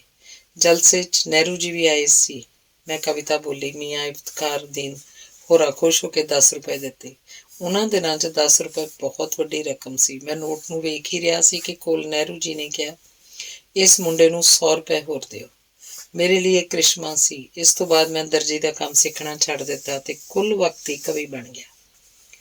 ਹੌਲੀ ਹੌਲੀ ਦਾਮਨ ਜੀ ਦੀ ਚੜ੍ਹਤ ਇੰਨੀ ਹੋ ਗਈ ਕਿ ਕੋਈ ਜਲਸਾ ਉਹਨਾਂ ਦੀ ਹਾਜ਼ਰੀ ਤੋਂ ਬਿਨਾਂ ਅਧੂਰਾ ਹੀ ਹੁੰਦਾ। ਉਹ ਜਲਸੇ 'ਚ ਜਾਂਦੇ, ਕਵਿਤਾ ਬੋਲਦੇ, ਪੁਲਿਸ ਫੜਦੀ, ਮਹੀਨਾ ਖੰਡ ਹਵਾਲਾਤ 'ਚ ਰੱਖਦੀ, ਛੱਡ ਦਿੰਦੀ। ਜਦੋਂ ਬਾਹਰ ਆਉਂਦੇ ਤਾਂ ਚਾਹੁਣ ਵਾਲਿਆਂ ਦੀ ਭੀੜ ਪਹਿਲਾਂ ਤੋਂ ਵੀ ਦੂਣ ਸਵਾਈ ਹੋ ਗਈ ਹੁੰਦੀ। ਦਾਮਨ ਜੀ ਨੇ ਫਰਜੰਦ ਅਲੀ ਨੂੰ ਦੱਸਿਆ ਕਿ ਇੱਕ ਕੋਈ ਲਾਵਾਰਸ ਕੁੜੀ ਜੋ ਸਿੱਖਾਂ ਦੀ ਸੀ, ਉਹਨੂੰ ਅੰਮ੍ਰਿਤਸਰ ਮਿਲੀ, ਜਿਹਨੇ ਮੇਰੀ ਕਵਿਤਾ ਦੀ ਤਸ਼ਰੀਹ ਮੇਰੇ ਨਾਲੋਂ ਵੀ ਚੰਗੀ ਤਰ੍ਹਾਂ ਕੀਤੀ। ਉਹ ਭੀੜ ਵਿੱਚੋਂ ਇੱਕ ਮੋਤੀ ਵਾਂਗ ਮਿਲੀ। ਅਸੀਂ ਇੱਕ ਦੋਸਤ ਦੀ ਮਦਦ ਨਾਲ ਅੰਮ੍ਰਿਤਸਰ ਵਿੱਚ ਹੀ ਵਿਆਹ ਕਰਾ ਲਿਆ। ਮੈਂ ਆਪਣੀ ਮਾਂ ਨੂੰ ਵੀ ਨਾ ਦੱਸਿਆ। ਅੰਮ੍ਰਿਤਸਰ ਵਿੱਚ ਹੀ 11-12 ਦਿਨ ਇਕੱਠੇ ਰਹੇ। ਉੱਥੇ ਮੈਨੂੰ ਇੱਕ ਜਲਸੇ 'ਚ ਕਵਿਤਾ ਪੜ੍ਹਨ ਤੋਂ ਬਾਅਦ ਫੜ ਲਿਆ ਗਿਆ। ਮੈਂ 1 ਮਹੀਨਾ ਜੇਲ੍ਹ 'ਚ ਰਹਿ ਕੇ ਆ ਕੇ ਉਹਨੂੰ ਬੜਾ ਢੂੰਡਿਆ, ਪਰ ਉਹ ਕਿਤੇ ਨਾ ਮਿਲੀ। ਅਖੀਰ 1.25 ਸਾਲ ਬਾਅਦ ਲਾਹੌਰ ਸਟੇਸ਼ਨ ਦੇ ਬੜੀ ਮੰਦੀ ਹਾਲਤ 'ਚ 5-6 ਮਹੀਨੇ ਦੇ ਮੁੰਡੇ ਨੂੰ, ਜੋ ਮਾਤਾ ਦੇ ਫੋੜਿਆਂ ਨਾਲ ਭਰਿਆ ਪਿਆ ਸੀ, ਚੁੱਕੀ ਮਿਲੀ। ਮੈਂ ਉਸੇ ਵੇਲੇ ਉਹਨੂੰ ਹਸਪਤਾਲ ਦਾਖਲ ਕਰਾਇਆ, ਪਰ ਪੁੱਤਰ ਤੇ ਮਾਂ ਅੱਗੜ ਪਿੱਛੜ ਸਦਾ ਲਈ ਟੁਰ ਗਏ। ਫਰਜ਼ੰਦ ਅਲੀ ਨੇ ਕਿਹਾ ਕਿ ਗੁਰੂ ਜੀ ਨੇ ਦੁਬਾਰਾ ਸ਼ਾਦੀ ਕਿਉਂ ਨਹੀਂ ਕੀਤੀ। ਉਸਤਾਦ ਜੀ ਫਰਜ਼ੰਦ ਅਲੀ ਨੂੰ ਸ਼ੇਖੂਪੁਰੀਆ ਸੱਦਦੇ ਸਨ। ਕਹਿਣ ਲੱਗੇ, ਨਹੀਂ ਓਏ ਸ਼ੇਖੂਪੁਰੀਆ, ਸ਼ਾਦੀ ਸਿਰਫ ਇੱਕ ਵਾਰ ਹੀ ਹੁੰਦੀ ਹੈ, ਦੂਜੀ ਵਾਰ ਤਾਂ ਸਮਝੌਤਾ ਹੁੰਦਾ ਹੈ, ਤੇ ਮੈਂ ਸਮਝੌਤਾ ਕਿਸੇ ਵੀ ਕੀਮਤ ਤੇ ਕਰਨ ਨੂੰ ਤਿਆਰ ਨਹੀਂ। ਉਹਨਾਂ ਦੱਸਿਆ, ਮਾਂ ਨੂੰ ਜਦੋਂ ਪਤਾ ਲੱਗਾ ਤਾਂ ਕਹਿਣ ਲੱਗੀ, ਵੇ ਚਿਰਾਗ, ਤੂੰ ਇਹ ਕੀ ਕੀਤਾ? ਮੈਨੂੰ ਦੱਸਦਾ ਤਾਂ ਸਹੀ ਵੇ। ਉਹਨੂੰ ਹਰ ਤਰ੍ਹਾਂ ਕਬੂਲਦੀ ਵੇ, ਤੈਨੂੰ ਕੀ ਪਤਾ ਮਾਂ ਦਾ ਜਿਗਰਾ ਕਿੱਡਾ ਵੱਡਾ ਹੁੰਦਾ ਹੈ। ਸ਼ੇਖੂਪੁਰੀਆ, ਮਾਂ ਜਿਗਰਾ ਸੱਚਮੁੱਚ ਹੀ ਬਹੁਤ ਵੱਡਾ ਹੁੰਦਾ। ਫਿਰ ਉਹਨਾਂ ਦੀ ਮਾਂ ਨੇ ਮੁੜ ਵਿਆਹ ਲਈ ਕਿਹਾ ਤਾਂ ਉਹ ਚੁੱਪ ਰਹੇ। ਮਾਂ ਨੇ ਚੁੱਪਦਾਰ ਥਾਂ ਕੱਢ ਲਿਆ ਤੇ ਆਪਣੀ ਭੈਣ ਨੂੰ, ਉਸਤਾਦ ਨੂੰ, ਗੱਟੂ ਕਹਿਣ ਵਾਲੀ ਭੈਣ ਦੀ ਕੁੜੀ ਦੇ ਸਾਕ ਲਈ ਮਨਾ ਲਿਆ। ਉਹਨਾਂ ਸਾਕ ਕਰਨ ਆਉਣਾ ਸੀ, ਤਰੀਕ ਪੱਕੀ ਹੋ ਗਈ। ਅਗਲੇ ਜੁਮੇ ਮਾਂ ਨੇ ਉਸਤਾਦ ਜੀ ਨੂੰ 3 ਰੁਪਏ ਦੇ ਕੇ ਕਿਹਾ, ਜਾ ਕੇ ਕਣਕ ਲੈ ਕੇ ਆਟਾ ਪਿਸਾ ਲਿਆ, ਪ੍ਰਾਹੁਣੇ ਆਉਣੇ ਹਨ। ਪ੍ਰਾਹੁਣਿਆਂ ਬਾਰੇ ਉਸਤਾਦ ਜੀ ਸਮਝਦੇ ਤਾਂ ਸਨ, ਪਰ ਚੁੱਪ ਰਹੇ। 3 ਰੁਪਏ ਲੈ ਕੇ ਬਾਜ਼ਾਰ ਗਏ। ਹੋਣੀ ਤਾਂ ਅੱਗੇ ਖੜੀ ਉਡੀਕਦੀ ਸੀ। ਅੱਗੋਂ ਕੁਝ ਸਰਦਾਰ ਮਿਲੇ, ਜਿਨ੍ਹਾਂ ਉਸਤਾਦ ਜੀ ਪਾਸੋਂ ਹੀ ਉਹਨਾਂ ਦਾ ਪਤਾ ਪੁੱਛਿਆ। ਲੁਧਿਆਣੇ ਕਾਂਗਰਸ ਦਾ ਜਲਸਾ ਸੀ, ਨਹਿਰੂ ਜੀ ਆ ਰਹੇ ਸਨ। ਉੱਥੋਂ ਹੀ 3 ਰੁਪਇਆਂ ਨਾਲ ਆਏ ਮਹਿਮਾਨਾਂ ਦੀ ਸੇਵਾ ਕੀਤੀ ਤੇ ਘਰ ਦੱਸੇ ਬਿਨਾਂ ਉਹਨਾਂ ਨਾਲ ਚਲੇ ਗਏ। ਜਲਸੇ ਦੇ ਵਕਤ ਮਸੀਂ ਪਹੁੰਚੇ। ਜਲਸੇ 'ਚ ਕਵਿਤਾ ਪੜ੍ਹੀ, ਫੜੇ ਗਏ। 4 ਮਹੀਨੇ ਲਈ ਅੰਦਰ। ਪਿਆਰ ਨਾਲ ਗੱਟੂ ਕਹਿਣ ਵਾਲੀ ਉਸ ਕੁੜੀ ਦੇ ਦਿਲ 'ਚ ਨਫ਼ਰਤ ਭਰੀ ਗਈ। ਉਹਦਾ ਕਿਤੇ ਹੋਰ ਵਿਆਹ ਹੋ ਗਿਆ। ਉਹ ਆਪਣੇ ਗੱਟੂ ਦੀ ਮਸ਼ਹੂਰੀ ਸੁਣਦੀ, ਅੱਗ 'ਚ ਲਿਪਟਿਆ ਇੱਕ ਹੌਕਾ ਅੰਦਰੋਂ ਨਿਕਲਦਾ, ਪਰ ਇੱਕ ਤਸੱਲੀ ਹੁੰਦੀ, ਜੇਕਰ ਉਹ ਮੇਰਾ ਨਹੀਂ ਹੋਇਆ ਤਾਂ ਕਿਸੇ ਹੋਰ ਦਾ ਵੀ ਨਹੀਂ। ਉਹ ਤਾਂ ਸਭ ਦਾ ਹੋ ਗਿਆ ਸੀ। ਉਸਤਾਦ ਜੀ ਹਰ ਤਰ੍ਹਾਂ ਦੇ ਮੱਕਾਰ ਤੇ ਬੇਈਮਾਨ ਸਿਆਸਤਦਾਨ ਦੇ ਵਿਰੁੱਧ ਲਿਖਦੇ ਸੀ। ਅੱਜ ਕੱਲ੍ਹ ਤਾਂ ਆਵਾ ਹੀ ਉਤ ਗਿਆ। 1947 ਤੋਂ ਪਹਿਲਾਂ ਪੰਜਾਬ ਦੇ 3 ਵਜ਼ੀਰ ਸੀ। ਹਰਿਆਣੇ ਦੇ ਜਾਟ ਸਰ ਛੋਟੂ ਰਾਮ, ਸੁੰਦਰ ਸਿੰਘ ਮਜੀਠੀਆ ਤੇ ਸਰ ਸਿਕੰਦਰ ਹਯਾਤ। ਸਿਕੰਦਰ ਹਯਾਤ ਦੀ ਕਬਰ ਸ਼ਾਹੀ ਮਸਜਿਦ ਦੇ ਦਰਵਾਜ਼ੇ ਦੇ ਸੱਜੇ ਹੱਥ ਬਾਹਰ ਹੈ ਤੇ ਇਕਬਾਲ ਦੀ ਖੱਬੇ ਹੱਥ। ਇੱਥੇ ਸਰਕਾਰੀ ਪਹਿਰਾ ਹੈ। ਪਤਾ ਨਹੀਂ ਕਬਰਾਂ 'ਚ ਪਿਆਂ ਨੂੰ ਕਾਹਦਾ ਡਰ ਹੈ। ਸਰ ਸਿਕੰਦਰ ਹਯਾਤ ਤੁਰੇ ਵਾਲੀ ਪੱਗ ਬੰਨ੍ਹਦਾ ਸੀ, ਸਰਕਾਰ ਦਾ ਪਿੱਠੂ ਸੀ, ਤਾਂ ਹੀ ਤਾਂ ਵਜ਼ੀਰ ਸੀ। ਉਸਤਾਦ ਜੀ ਨੇ ਕਵਿਤਾ ਲਿਖੀ, ਜਿਹਨੂੰ ਲੋਕ ਉਸ ਵੇਲੇ ਦੇ ਪੂਰੇ ਪੰਜਾਬ ਦਾ ਦਸਤਾਵੇਜ਼ ਮੰਨਦੇ ਸਨ। ਉਹਦੇ ਬੰਦ ਸਨ, ਤੁਰੇ ਨੂੰ ਵਧਾਈ ਜਾ, ਨੀਵੀਂ ਪਾ ਕੇ ਖਾਈ ਜਾ, ਉੱਤੋਂ ਰੌਲਾ ਪਾਈ ਜਾ, ਕੋਈ ਨਹੀਂ ਵੇਖਦਾ। ਤੂੰ ਖਾਈ ਜਾ, ਤੂੰ ਖਾਈ ਜਾ, ਅੰਨਾ ਮਾਰੇ ਅੰਨੀ ਨੂੰ, ਘੁਸੁੰਨ ਵਜੇ ਥੰਮੀ ਨੂੰ, ਕੋਠੀਆਂ ਬਣਾਈ ਜਾ, ਪਹਾੜਾਂ ਉੱਤੇ ਜਾਈ ਜਾ, ਕੋਈ ਨਹੀਂ ਵੇਖਦਾ, ਤੂੰ ਖਾਈ ਜਾ, ਤੂੰ ਖਾਈ ਜਾ। ਉਸਤਾਦ ਜੀ ਦੀ ਕਵਿਤਾ ਇੰਨੀ ਲੋਕ ਕਵਿਤਾ ਹੁੰਦੀ ਸੀ ਕਿ ਅਗਲੇ ਦਿਨ ਹੀ ਉਸ ਵਿੱਚ ਲੋਕ ਆਪਣੇ ਕੋਲੋਂ ਜੋੜ ਕੇ ਇੰਨਾ ਵਾਧਾ ਕਰ ਲੈਂਦੇ ਸੀ ਕਿ ਅਸਲੀ ਦਾ ਪਤਾ ਹੀ ਨਹੀਂ ਸੀ ਲੱਗਦਾ। ਉਸਤਾਦ ਜੀ ਨੇ ਆਪਣੀ ਕਵਿਤਾ ਜੋ ਲਿਖੀ ਸੀ, ਸਭ ਫਸਾਦੀਆਂ 1947 'ਚ ਉਹਦੀ ਦੁਕਾਨ ਸਮੇਤ ਫੂਕ ਦਿੱਤੀ। ਉਸਤਾਦ ਜੀ ਨੇ ਹਮਦਮ ਹੋਰਾਂ ਨੂੰ ਆਪਣਾ ਉਸਤਾਦ ਧਰ ਲਿਆ ਸੀ। ਉਸਤਾਦ ਹਮਦਮ ਨੂੰ ਹੁੱਕਾ ਪੀਣ ਦੀ ਆਦਤ ਸੀ। ਇਸ ਆਦਤ ਨੂੰ ਪੂਰਾ ਕਰਨ ਲਈ ਉਹਨਾਂ ਆਪਣੇ ਹੁਜਰੇ 'ਚ ਉਹਨਾਂ ਲਈ ਹੁੱਕਾ ਵੀ ਰੱਖਿਆ ਹੋਇਆ ਸੀ। ਉਹਨਾਂ ਨੂੰ ਆਪ ਜੂਏ ਤੇ ਸ਼ਰਾਬ ਦੀ ਆਦਤ ਸੀ। ਜੂਏ ਬਾਰੇ ਤਾਂ ਉਹ ਦੱਸਦੇ ਹਨ ਕਿ ਇੱਕ ਵਾਰ ਉਹ ਆਪਣੇ ਯਾਰ ਹੁਸੈਨ ਤਾਂਗੇ ਵਾਲੇ ਨੂੰ ਕਹਿਣ ਲੱਗੇ, ਚੱਲ ਅੰਮ੍ਰਿਤਸਰ ਮੁਸ਼ਾਇਰੇ ਪੜ੍ਹਨੇ ਹਨ। ਤਾਂਗਾ ਜੋਇਆ ਅੰਮ੍ਰਿਤਸਰ ਪਹੁੰਚ ਗਏ। ਕਵੀ ਦਰਬਾਰਾਂ 'ਚ ਹਾਲੇ 3-4 ਦਿਨ ਰਹਿੰਦੇ ਸੀ। ਵਿਹਲੇ ਕੀ ਕਰਦੇ, ਜੂਆ ਦਰਬਾਰ ਸ਼ੁਰੂ ਹੋ ਗਿਆ। ਜੋ ਪੱਲੇ ਸੀ ਸਭ ਹਾਰ ਗਏ। ਅਖੀਰ ਟਾਂਗਾ ਘੋੜਾ ਵੀ ਵੇਚ ਕੇ ਹਾਰ ਗਏ। ਹੁਸੈਨ ਮੱਥੇ ਵੱਟ ਨਾ ਪਾਇਆ। ਕਵੀ ਦਰਬਾਰਾਂ ਤੋਂ ਬੜਾ ਪੈਸਾ ਬਣਿਆ। ਤਾਂਗਾ ਘੋੜਾ ਫੇਰ ਖਰੀਦ ਲਿਆ। ਦਾਮਨ ਜੀ ਦੱਸਦੇ ਸਨ ਕਿ ਕਵੀ ਦਰਬਾਰਾਂ ਵਿੱਚ ਲੋਕ, ਖਾਸ ਕਰ ਸਰਦਾਰ ਲੋਕ ਤੇ ਔਰਤਾਂ, ਪੈਸਿਆਂ ਦਾ ਮੀਂਹ ਵਰਸਾ ਦਿੰਦੇ ਸਨ। ਕਈ ਔਰਤਾਂ ਤਾਂ ਪੈਸਿਆਂ ਦੀਆਂ ਗੁੱਥਲੀਆਂ 'ਚ ਸੋਨੇ ਦਾ ਟੂਮ ਛੱਲਾ ਵੀ ਪਾ ਦਿੰਦੀਆਂ ਸਨ। ਉਸਤਾਦ ਜੀ ਦਾ ਵਿਚਾਰ ਸੀ ਕਿ ਮਜ਼ਹਬ ਜਦੋਂ ਜਨੂੰਨ ਦੀ ਹੱਦ ਤੱਕ ਪਹੁੰਚ ਜਾਂਦਾ ਹੈ ਤਾਂ ਉਸ ਵਰਗੀ ਖਤਰਨਾਕ ਚੀਜ਼ ਇਸ ਧਰਤੀ ਤੇ ਦੂਸਰੀ ਕੋਈ ਨਹੀਂ ਹੁੰਦੀ। ਉਹ ਲਿਖਦੇ ਹਨ, ਮੈਨੂੰ ਦੱਸ ਓਏ ਰੱਬਾ ਮੇਰਿਆ, ਮੈਂ ਡੁੱਬਦਾ ਡੁੱਬਦਾ ਜਾਂ, ਮੈਂ ਉੱਥੋਂ ਢੂੰਡਾਂ ਪਿਆਰ ਨੂੰ ਜਿੱਥੇ ਬੱਚਿਆਂ ਖਾਣੀ ਮਾਂ। ਮੈਂ ਵੇਖੇ ਬੱਕਰੇ ਕੁੱਸਦੇ, ਕੋਈ ਲੈ ਲੈ ਤੇਰਾ ਨਾਂ, ਮੈਨੂੰ ਉੱਥੋਂ ਚੀਕਾਂ ਸੁਣਦੀਆਂ ਜਿੱਥੇ ਹੁੰਦੀ ਏ ਚੁੱਪ ਚਾਂ। ਦਾਮਨ ਜੀ ਇਸ ਮਜ਼ਹਬੀ ਜਨੂੰਨ ਦੇ ਸ਼ਿਕਾਰ ਹੋਏ 1947 'ਚ। ਪੱਕੇ ਕਾਂਗਰਸੀ ਹੋਣ ਕਰਕੇ ਉਹਨਾਂ ਦੀ ਦੁਕਾਨ ਸਭ ਸਾੜ ਦਿੱਤੀ ਗਈ। ਕੁਝ ਸੱਜਣਾਂ ਦੇ ਕਹਿਣ ਤੇ ਲਿਖਿਆ ਜਾ ਰਿਹਾ ਹੀਰ ਰਾਂਝੇ ਦਾ ਮਸੌਦਾ ਵੀ ਸੜ ਗਿਆ। ਸਾਰਾ ਕਲਾਮ ਵੀ ਸੜ ਗਿਆ। ਉਹ ਕਲਾਮ ਵੀ ਸੜ ਗਿਆ ਜੋ ਮੈਂ ਸਿੱਖਾਂ ਦੇ ਧਾਰਮਿਕ ਦੀਵਾਨਾਂ 'ਚ ਪੜ੍ਹਦਾ ਸੀ। ਮੈਨੂੰ ਵੀ ਅਧਮੋਇਆ ਕਰ ਦਿੱਤਾ ਗਿਆ। ਮੈਨੂੰ ਇਹ ਪਹਿਲੀ ਸਜ਼ਾ ਮਿਲੀ ਸੀ ਪਾਕਿਸਤਾਨ ਬਣਨ ਤੋਂ ਬਾਅਦ। ਉਹਨਾਂ ਦੱਸਿਆ ਸੀ ਕਿ ਮੈਂ ਲਾਹੌਰ ਛੱਡ ਕੇ ਕਰਾਚੀ ਚਲਾ ਗਿਆ, ਫੁੱਟਪਾਥਾਂ 'ਤੇ ਸੁੱਤਾ, ਬੂਟ ਪਾਲਿਸ਼ ਕੀਤੇ, ਫਿਰ ਭਾਰਤ ਤੋਂ ਆਏ ਇੱਕ ਫਿਲਮਸਾਜ਼ ਭਈਏ ਦੀ ਨੌਕਰੀ ਕਰ ਲਈ। वो बड़ा कुरख्त से एक दिन कहने लगा, यहाँ किसी पंजाबी के बाप का ही पता नहीं चलता, बल्कि मुझे तो किसी का बाप नजर ही नहीं आता। उस्ताद जी बर्दाश्त ना कर सके ते फाइल चुक के ਉਹਦੇ ਮੂੰਹ ਤੇ ਮਾਰੀ ਤੇ ਦਫ਼ਤਰ ਛੱਡ ਦਿੱਤਾ।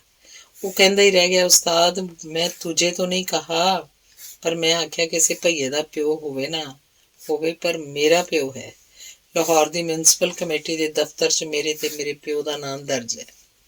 ਕੁਝ ਲੋਕਾਂ ਦਾ ਵਿਚਾਰ ਹੈ ਕਿ ਉਸਤਾਦ ਜੀ ਨੂੰ ਜਦੋਂ ਜਨੂਨੀਆਂ ਨੇ ਆਪਣੇ ਵੱਲੋਂ ਖਤਮ ਕਰ ਦਿੱਤਾ ਤਾਂ ਉਹਨਾਂ ਨੂੰ ਉਹਨਾਂ ਦੇ ਕੁਝ ਹਮਦਰਦਾਂ ਨੇ ਸਾਂਭਿਆ, ਤੇ ਜਦੋਂ ਉਸਤਾਦ ਜੀ ਨੇ ਸੋਚਿਆ ਕਿ ਮੇਰੇ ਇਹਨਾਂ ਕੋਲ ਰਹਿਣ ਨਾਲ ਇਹਨਾਂ ਨੂੰ ਵੀ ਖਤਰਾ ਹੋ ਸਕਦਾ ਤਾਂ ਉਹਨਾਂ ਸ਼ਾਹੀ ਮਸਜਿਦ ਦੀਆਂ ਪੌੜੀਆਂ ਵਿੱਚ ਆ ਡੇਰਾ ਲਾਇਆ। ਇੱਥੇ ਰਹਿੰਦੀਆਂ ਹੀ ਸਾਈਂ ਅਖਤਰ ਲਾਹੌਰੀ ਆਪ ਦੇ ਸ਼ਾਗਿਰਦ ਬਣੇ। ਇੱਥੇ ਆਪ ਦੀ ਕੁੱਲ ਪੂੰਜੀ ਸੀ 1 ਬੋਰੀ ਮੁੱਲ ਦੇ 3 ਲੀੜੇ, 1 ਲੋਟਾ, 1 ਬਾਲਟੀ। ਸ਼ਾਇਦ ਇਸ ਤਰ੍ਹਾਂ ਦੀ ਮੰਦਹਾਲੀ ਵੇਲੇ ਹੀ ਇਸ ਦਰਵੇਸ਼ ਨੇ ਲਿਖਿਆ ਸੀ, ਖੂਨ ਜਿਗਰ ਦਾ ਤਲੀ ਤੇ ਧਰਕੇ ਤੇ ਧਰਤੀ ਪੋਚਦੇ ਗੁਜ਼ਰ ਚੱਲੇ, ਇੱਥੇ ਕਿਵੇਂ ਗੁਜ਼ਾਰੀਏ ਜ਼ਿੰਦਗੀ ਨੂੰ, ਇਹੋ ਸੋਚਦੇ ਗੁਜ਼ਰ ਚੱਲੇ। ਪੱਲੇ ਕੁਝ ਨਹੀਂ ਸੀ, ਫਿਰ ਵੀ ਜੀ ਰਹੇ ਸਨ। ਸ਼ਾਹੀ ਮਸਜਿਦ ਤੋਂ ਨੇੜੇ ਹੀਰਾ ਮੰਡੀ ਹੈ। ਆਪ ਇੱਥੋਂ ਇੱਕ ਹੋਟਲ ਤੇ ਜਾ ਕੇ ਨਾਸ਼ਤਾ ਕਰਦੇ ਤੇ ਬਿਨਾਂ ਪੈਸੇ ਦਿੱਤਿਆਂ ਆ ਜਾਂਦੇ। ਨੌਕਰ ਸਮਝਦੇ ਕੋਈ ਪਹਿਲਵਾਨ ਹੈ। ਅਖੀਰ ਉਹਨਾਂ ਇੱਕ ਦਿਨ ਮਾਲਕ ਨੂੰ ਦੱਸ ਦਿੱਤਾ। ਆਪ ਜਦੋਂ ਨਾਸ਼ਤਾ ਕਰਕੇ ਤੁਰੇ ਤਾਂ ਮਾਲਕ ਵੀ ਮਗਰ ਤੁਰ ਪਿਆ। ਮਾਲਕ ਸ਼ੇਖ ਰਫੀ ਵੀ ਮਸਜਿਦ ਦੀਆਂ ਪੌੜੀਆਂ ਆ ਚੜ੍ਹਿਆ। ਸ਼ੇਖ ਰਫੀ ਪੈਸੇ ਨਾ ਦੇਣ ਦਾ ਕਾਰਨ ਪੁੱਛਿਆ ਤਾਂ ਸਾਫ਼ ਦੱਸ ਦਿੱਤਾ ਕਿ ਮੇਰੇ ਪੱਲੇ ਕੁਝ ਨਹੀਂ, ਜਦ ਹੋਵਣਗੇ ਤਾਂ ਇਕੱਠੇ ਹੀ ਦੇ ਦੇਵਾਂਗਾ। ਜਦ ਉਹਨੂੰ ਪਤਾ ਲੱਗਾ ਕਿ ਇਹ ਤਾਂ ਉਸਤਾਦ ਦਾਮਨ ਹੈ ਤਾਂ ਉਸ ਮਾਫ਼ੀ ਮੰਗੀ ਤੇ ਆਖਿਆ, ਉਸਤਾਦ ਜੀ ਪੈਸਿਆਂ ਦੀ ਕੋਈ ਫਿਕਰ ਨਹੀਂ, ਤੁਸੀਂ ਜਦੋਂ ਮਰਜ਼ੀ ਆਓ, ਜੋ ਮਰਜ਼ੀ ਖਾਓ।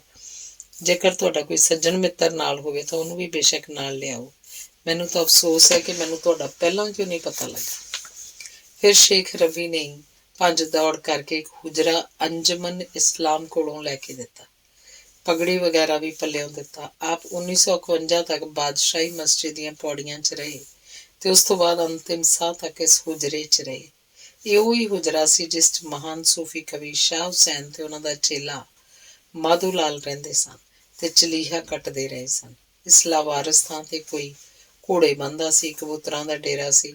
ਜਦੋਂ ਆਪ ਆਏ ਇੱਥੋਂ ਲਿੱਦ ਦੀ ਬੂ ਆਉਂਦੀ ਸੀ। ਸਾਫ਼ ਕਰਕੇ ਰਹਿਣ ਦੀ ਯੋਗਤਾ ਕਰ ਲਿਆ, ਪਰ ਉੱਪਰੋਂ ਮਿੱਟੀ ਘਿਰੇ।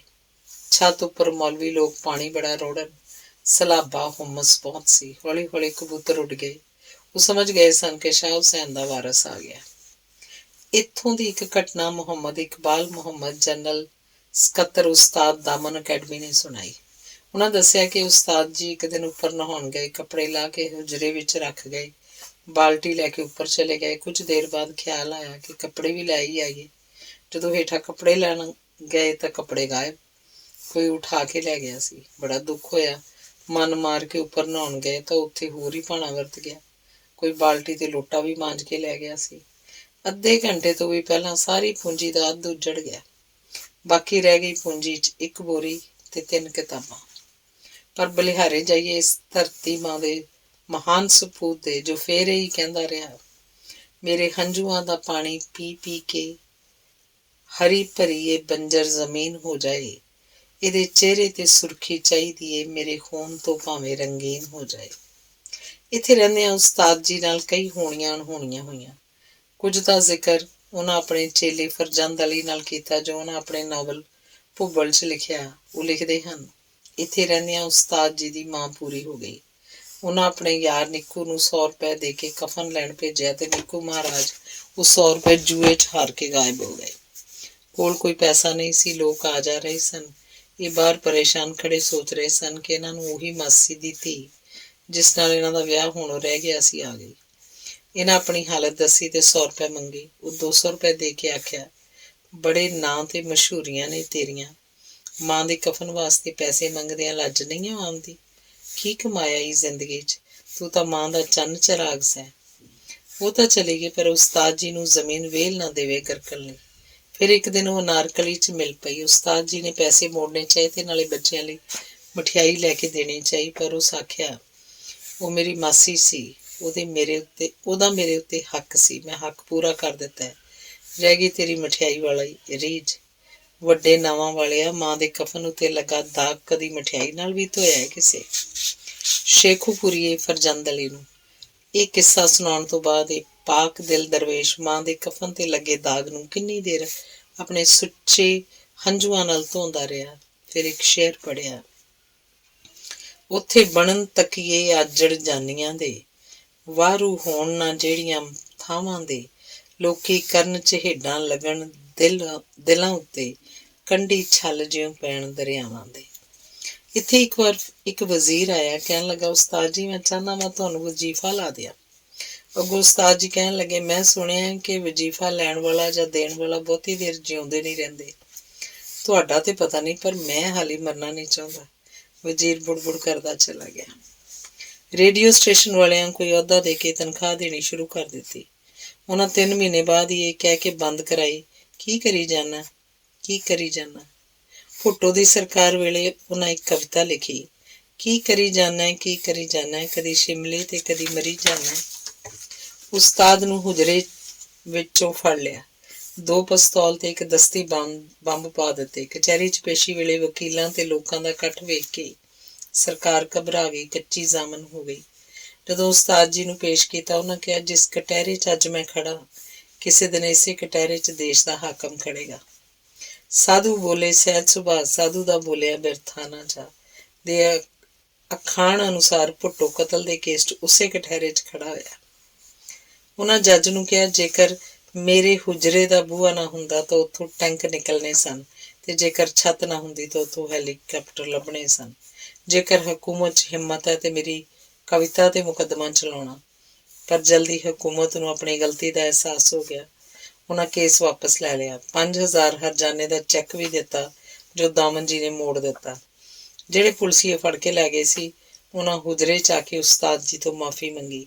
ਸ਼ੁਕਰ ਹੈ ਉਸਤਾਦ ਜੀ ਇੱਧਰ ਨਹੀਂ ਸਨ, ਨਹੀਂ ਤਾਂ ਮੁਕਾਬਲਾ ਹੋ ਜਾਣਾ ਸੀ। ਫਿਰ ਜਦੋਂ ਭੁੱਟੋ ਨੂੰ ਫੜਨ ਬਾਅਦ ਫੌਜ ਨੇ ਹਕੂਮਤ ਸੰਭਾਲੀ ਤਾਂ ਕਵਿਤਾ ਲਿਖ ਦਿੱਤੀ, ਇਸ ਮੁਲਕ ਦੀਆਂ ਮੌਜਾਂ ਹੀ ਮੌਜਾਂ, ਜਿੱਧਰ ਵੇਖੋ ਫੌਜਾਂ ਹੀ ਫੌਜਾਂ। ਇਸ ਮੁਲਕ ਦੇ 2 ਖੁਦਾ, ਮਾਰਸ਼ਲ ਤੇ ਲਾ ਇਲਾ ਲਾ ਅੱਲਾਹ। ਮਾਰਸ਼ਲ ਲਾ ਜੀ ਦੇ ਖਿਲਾਫ ਕੋਈ ਕੁਸਕਦਾ ਨਹੀਂ ਸੀ। ਉਹਦੇ ਵਿਰੁੱਧ ਜੇਕਰ ਬੋਲਣ ਜਾਂ ਲਿਖਣ ਦੀ ਕਿਸੇ ਦੀ ਹਿੰਮਤ ਸੀ ਤਾਂ ਉਸਤਾਦ ਦਾਮਨ ਹੀ ਸਨ। ਉਹ ਮਜ਼ਹਬੀ ਜਨੂਨੀਆਂ ਦੇ ਬੜੇ ਵਿਰੁੱਧ ਸੀ। ਇੱਕ ਵਾਰ ਗਵਰਨਮੈਂਟ ਕਾਲਜ ਲਾਹੌਰ ਦਾ ਰਿਟਾਇਰ ਪ੍ਰਿੰਸੀਪਲ ਉਹਨਾਂ ਕੋਲ ਆਇਆ। ਗਰਮੀਆਂ ਦੇ ਦਿਨ ਉਸਤਾਦ ਹੋਰਾਂ ਦਾ ਖਾਸ ਦੋਸਤ ਸੀ। ਉਹਨਾਂ ਰੋਟੀ ਖਵਾਈ, ਫਿਰ ਆਪਣੇ ਹੱਥੀਂ ਸੇਬ ਕੱਟ ਕੇ ਅੱਗੇ ਪੇਸ਼ ਕੀਤੀ। ਬਾਹਰ ਭਾਵੇਂ ਅੱਗ ਵਰਦੀ ਸੀ, ਪਰ ਹੁਜਰੇ ਅੰਦਰ ਠੰਡ ਸੀ, ਕਿਉਂਕਿ ਹੁਜਰੇ ਦੀ ਬਨਾਵਟ ਹੀ ਐਸੀ ਹੈ। ਪੁੱਛਣ ਲੱਗੇ ਡਾਕਟਰ ਸਾਹਿਬ ਇੰਨੀ ਗਰਮੀ 'ਚ ਆਏ ਹੋ, ਖੈਰ ਏ? ਡਾਕਟਰ ਸਾਹਿਬ ਆਖਿਆ ਮੈਂ ਬੁੱਲੇ ਸ਼ਾਹ ਬਾਰੇ ਕੁਝ ਕੰਮ ਕਰਨਾ ਚਾਹੁੰਦਾ ਵਾਂ। ਪਿਕਚਰ ਵਾਲੇ ਮੇਰੀ ਸਰਪ੍ਰਸਤੀ ਕਰਨਾ ਚਾਹੁੰਦੇ ਨੇ। ਉਹ ਇਸ ਕੰਮ 'ਚ ਮੇਰੀ ਹਰ ਤਰ੍ਹਾਂ ਮਦਦ ਕਰ ਰਹੇ ਨੇ। ਮੈਂ ਚਾਹੁੰਦਾ ਤੁਸੀਂ ਮੇਰੀ ਮਦਦ ਕਰੋ।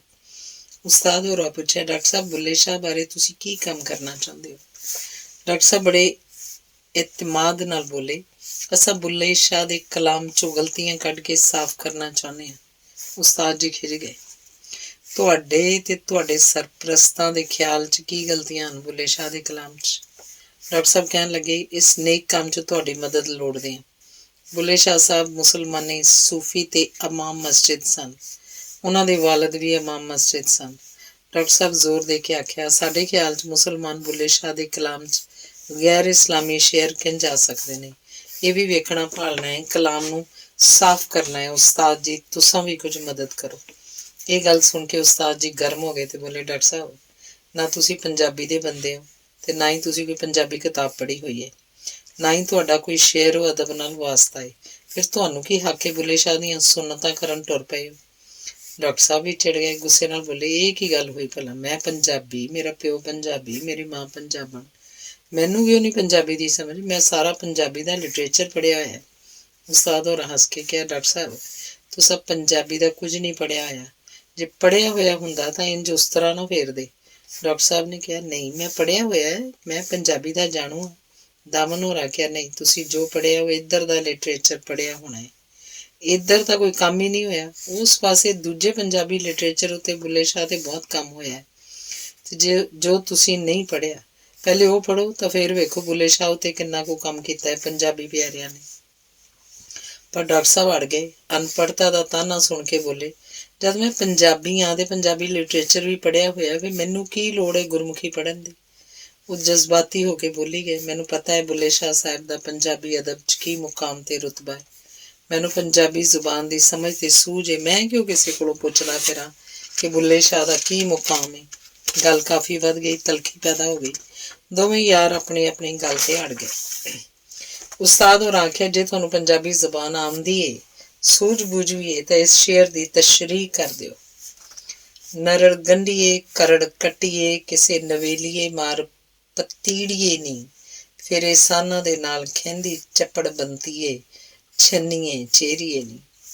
ਜੇਕਰ ਇੱਥੋਂ ਸ਼ਰਮ ਆਉਂਦੀ ਏ ਤਾਂ ਲਿਖ ਕੇ ਲੈ ਜਾਓ, ਘਰ ਜਾ ਕੇ ਕਰ ਲਿਆ ਜੇ।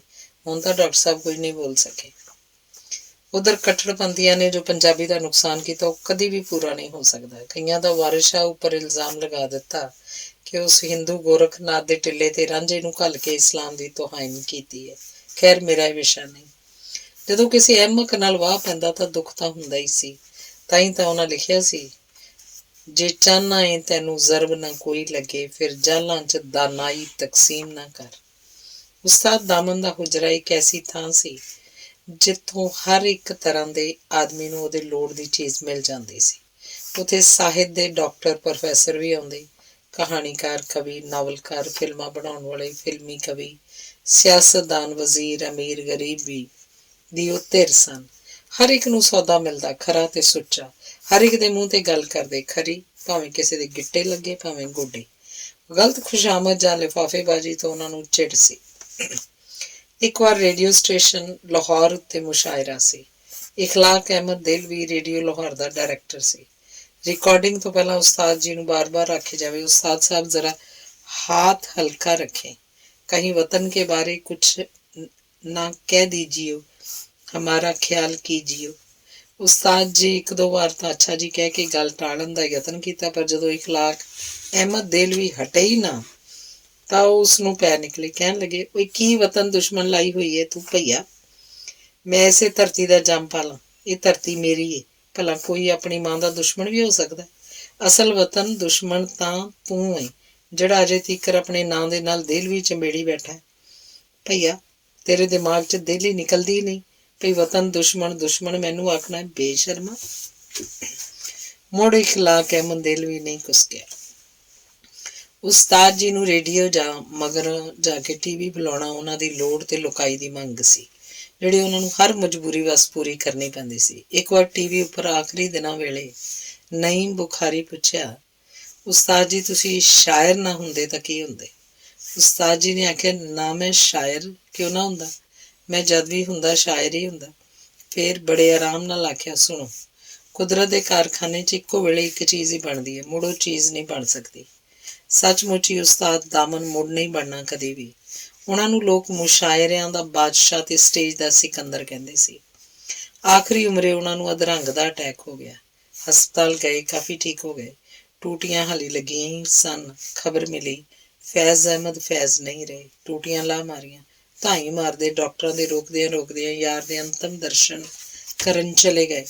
ਮੁੜ ਕੇ ਆਏ, ਤਬੀਅਤ ਹੋਰ ਖਰਾਬ ਹੋ ਗਈ। 3 ਦਸੰਬਰ 1984 ਨੂੰ ਇਸ ਫਾਨੀ ਸੰਸਾਰ ਨੂੰ ਅਲਵਿਦਾ ਆਖ ਗਏ। ਫਰਜ਼ੰਦ ਅਲੀ ਨੇ ਮਾਸੀ ਦੀ ਧੀ ਨੂੰ ਜਾ ਆਖਿਆ, ਅੰਮਾ, ਗੱਟੂ ਹੁਣ ਜੋੜ ਨੇ ਵੀ ਛੱਡ ਗਿਆ ਏ ਤੇ ਸਾਨੂੰ ਸਭ ਵੀ ਛੱਡ ਗਿਆ ਏ। ਸੁਣ ਕੇ ਗੱਟੂ ਕਹਿਣ ਵਾਲੀ ਮਾਸੀ ਦੀ ਧੀ ਇੰਝ ਘਬਰਾ ਗਈ। ਫਰਜ਼ੰਦ ਅਲੀ ਕਹਿੰਦਾ, ਜੇਕਰ ਮੈਂ ਉੱਥੋਂ ਜਲਦੀ ਨਾ ਤੁਰਦਾ ਤਾਂ ਉਹਨੂੰ ਵੇਖ ਵੇਖ ਪਿਘਲ ਕੇ ਮੋਮ ਹੋ ਜਾਂਦਾ। ਮਾਂ ਦਾ ਚੰਦ ਚਿਰਾਗ ਲੁਕਾਈ ਦਾ ਉਸਤਾਦ ਦਾਮਨ ਉੱਥੇ ਚਲਾ ਗਿਆ ਜਿੱਥੇ ਕਿਸੇ ਪਾਸਪੋਰਟ ਤੇ ਵੀਜ਼ੇ ਦੀ ਲੋੜ ਨਹੀਂ ਪੈਂਦੀ। ਉਹ ਜਿਵੇਂ ਲਿਖ ਕੇ ਆਏ ਸੀ ਤਿਵੇਂ ਹੋ ਗਏ। ਮੈਨੂੰ ਵਹਿੰਦਿਆਂ ਕਈ ਹੋ ਗਏ, ਮੈਂ ਕਈਆਂ ਦੇ ਵਹਿੰਦਿਆਂ ਹੋ ਜਾਣਾ। ਦਾਮਨ ਸ਼ਾਲ ਦੁਸ਼ਾਲੇ ਲੀਰਾਂ ਵਾਲਿਆਂ ਵੀ ਸਭਨਾ ਖਾਕ ਦੇ ਵਿੱਚ ਸਮੋ ਜਾਣਾ।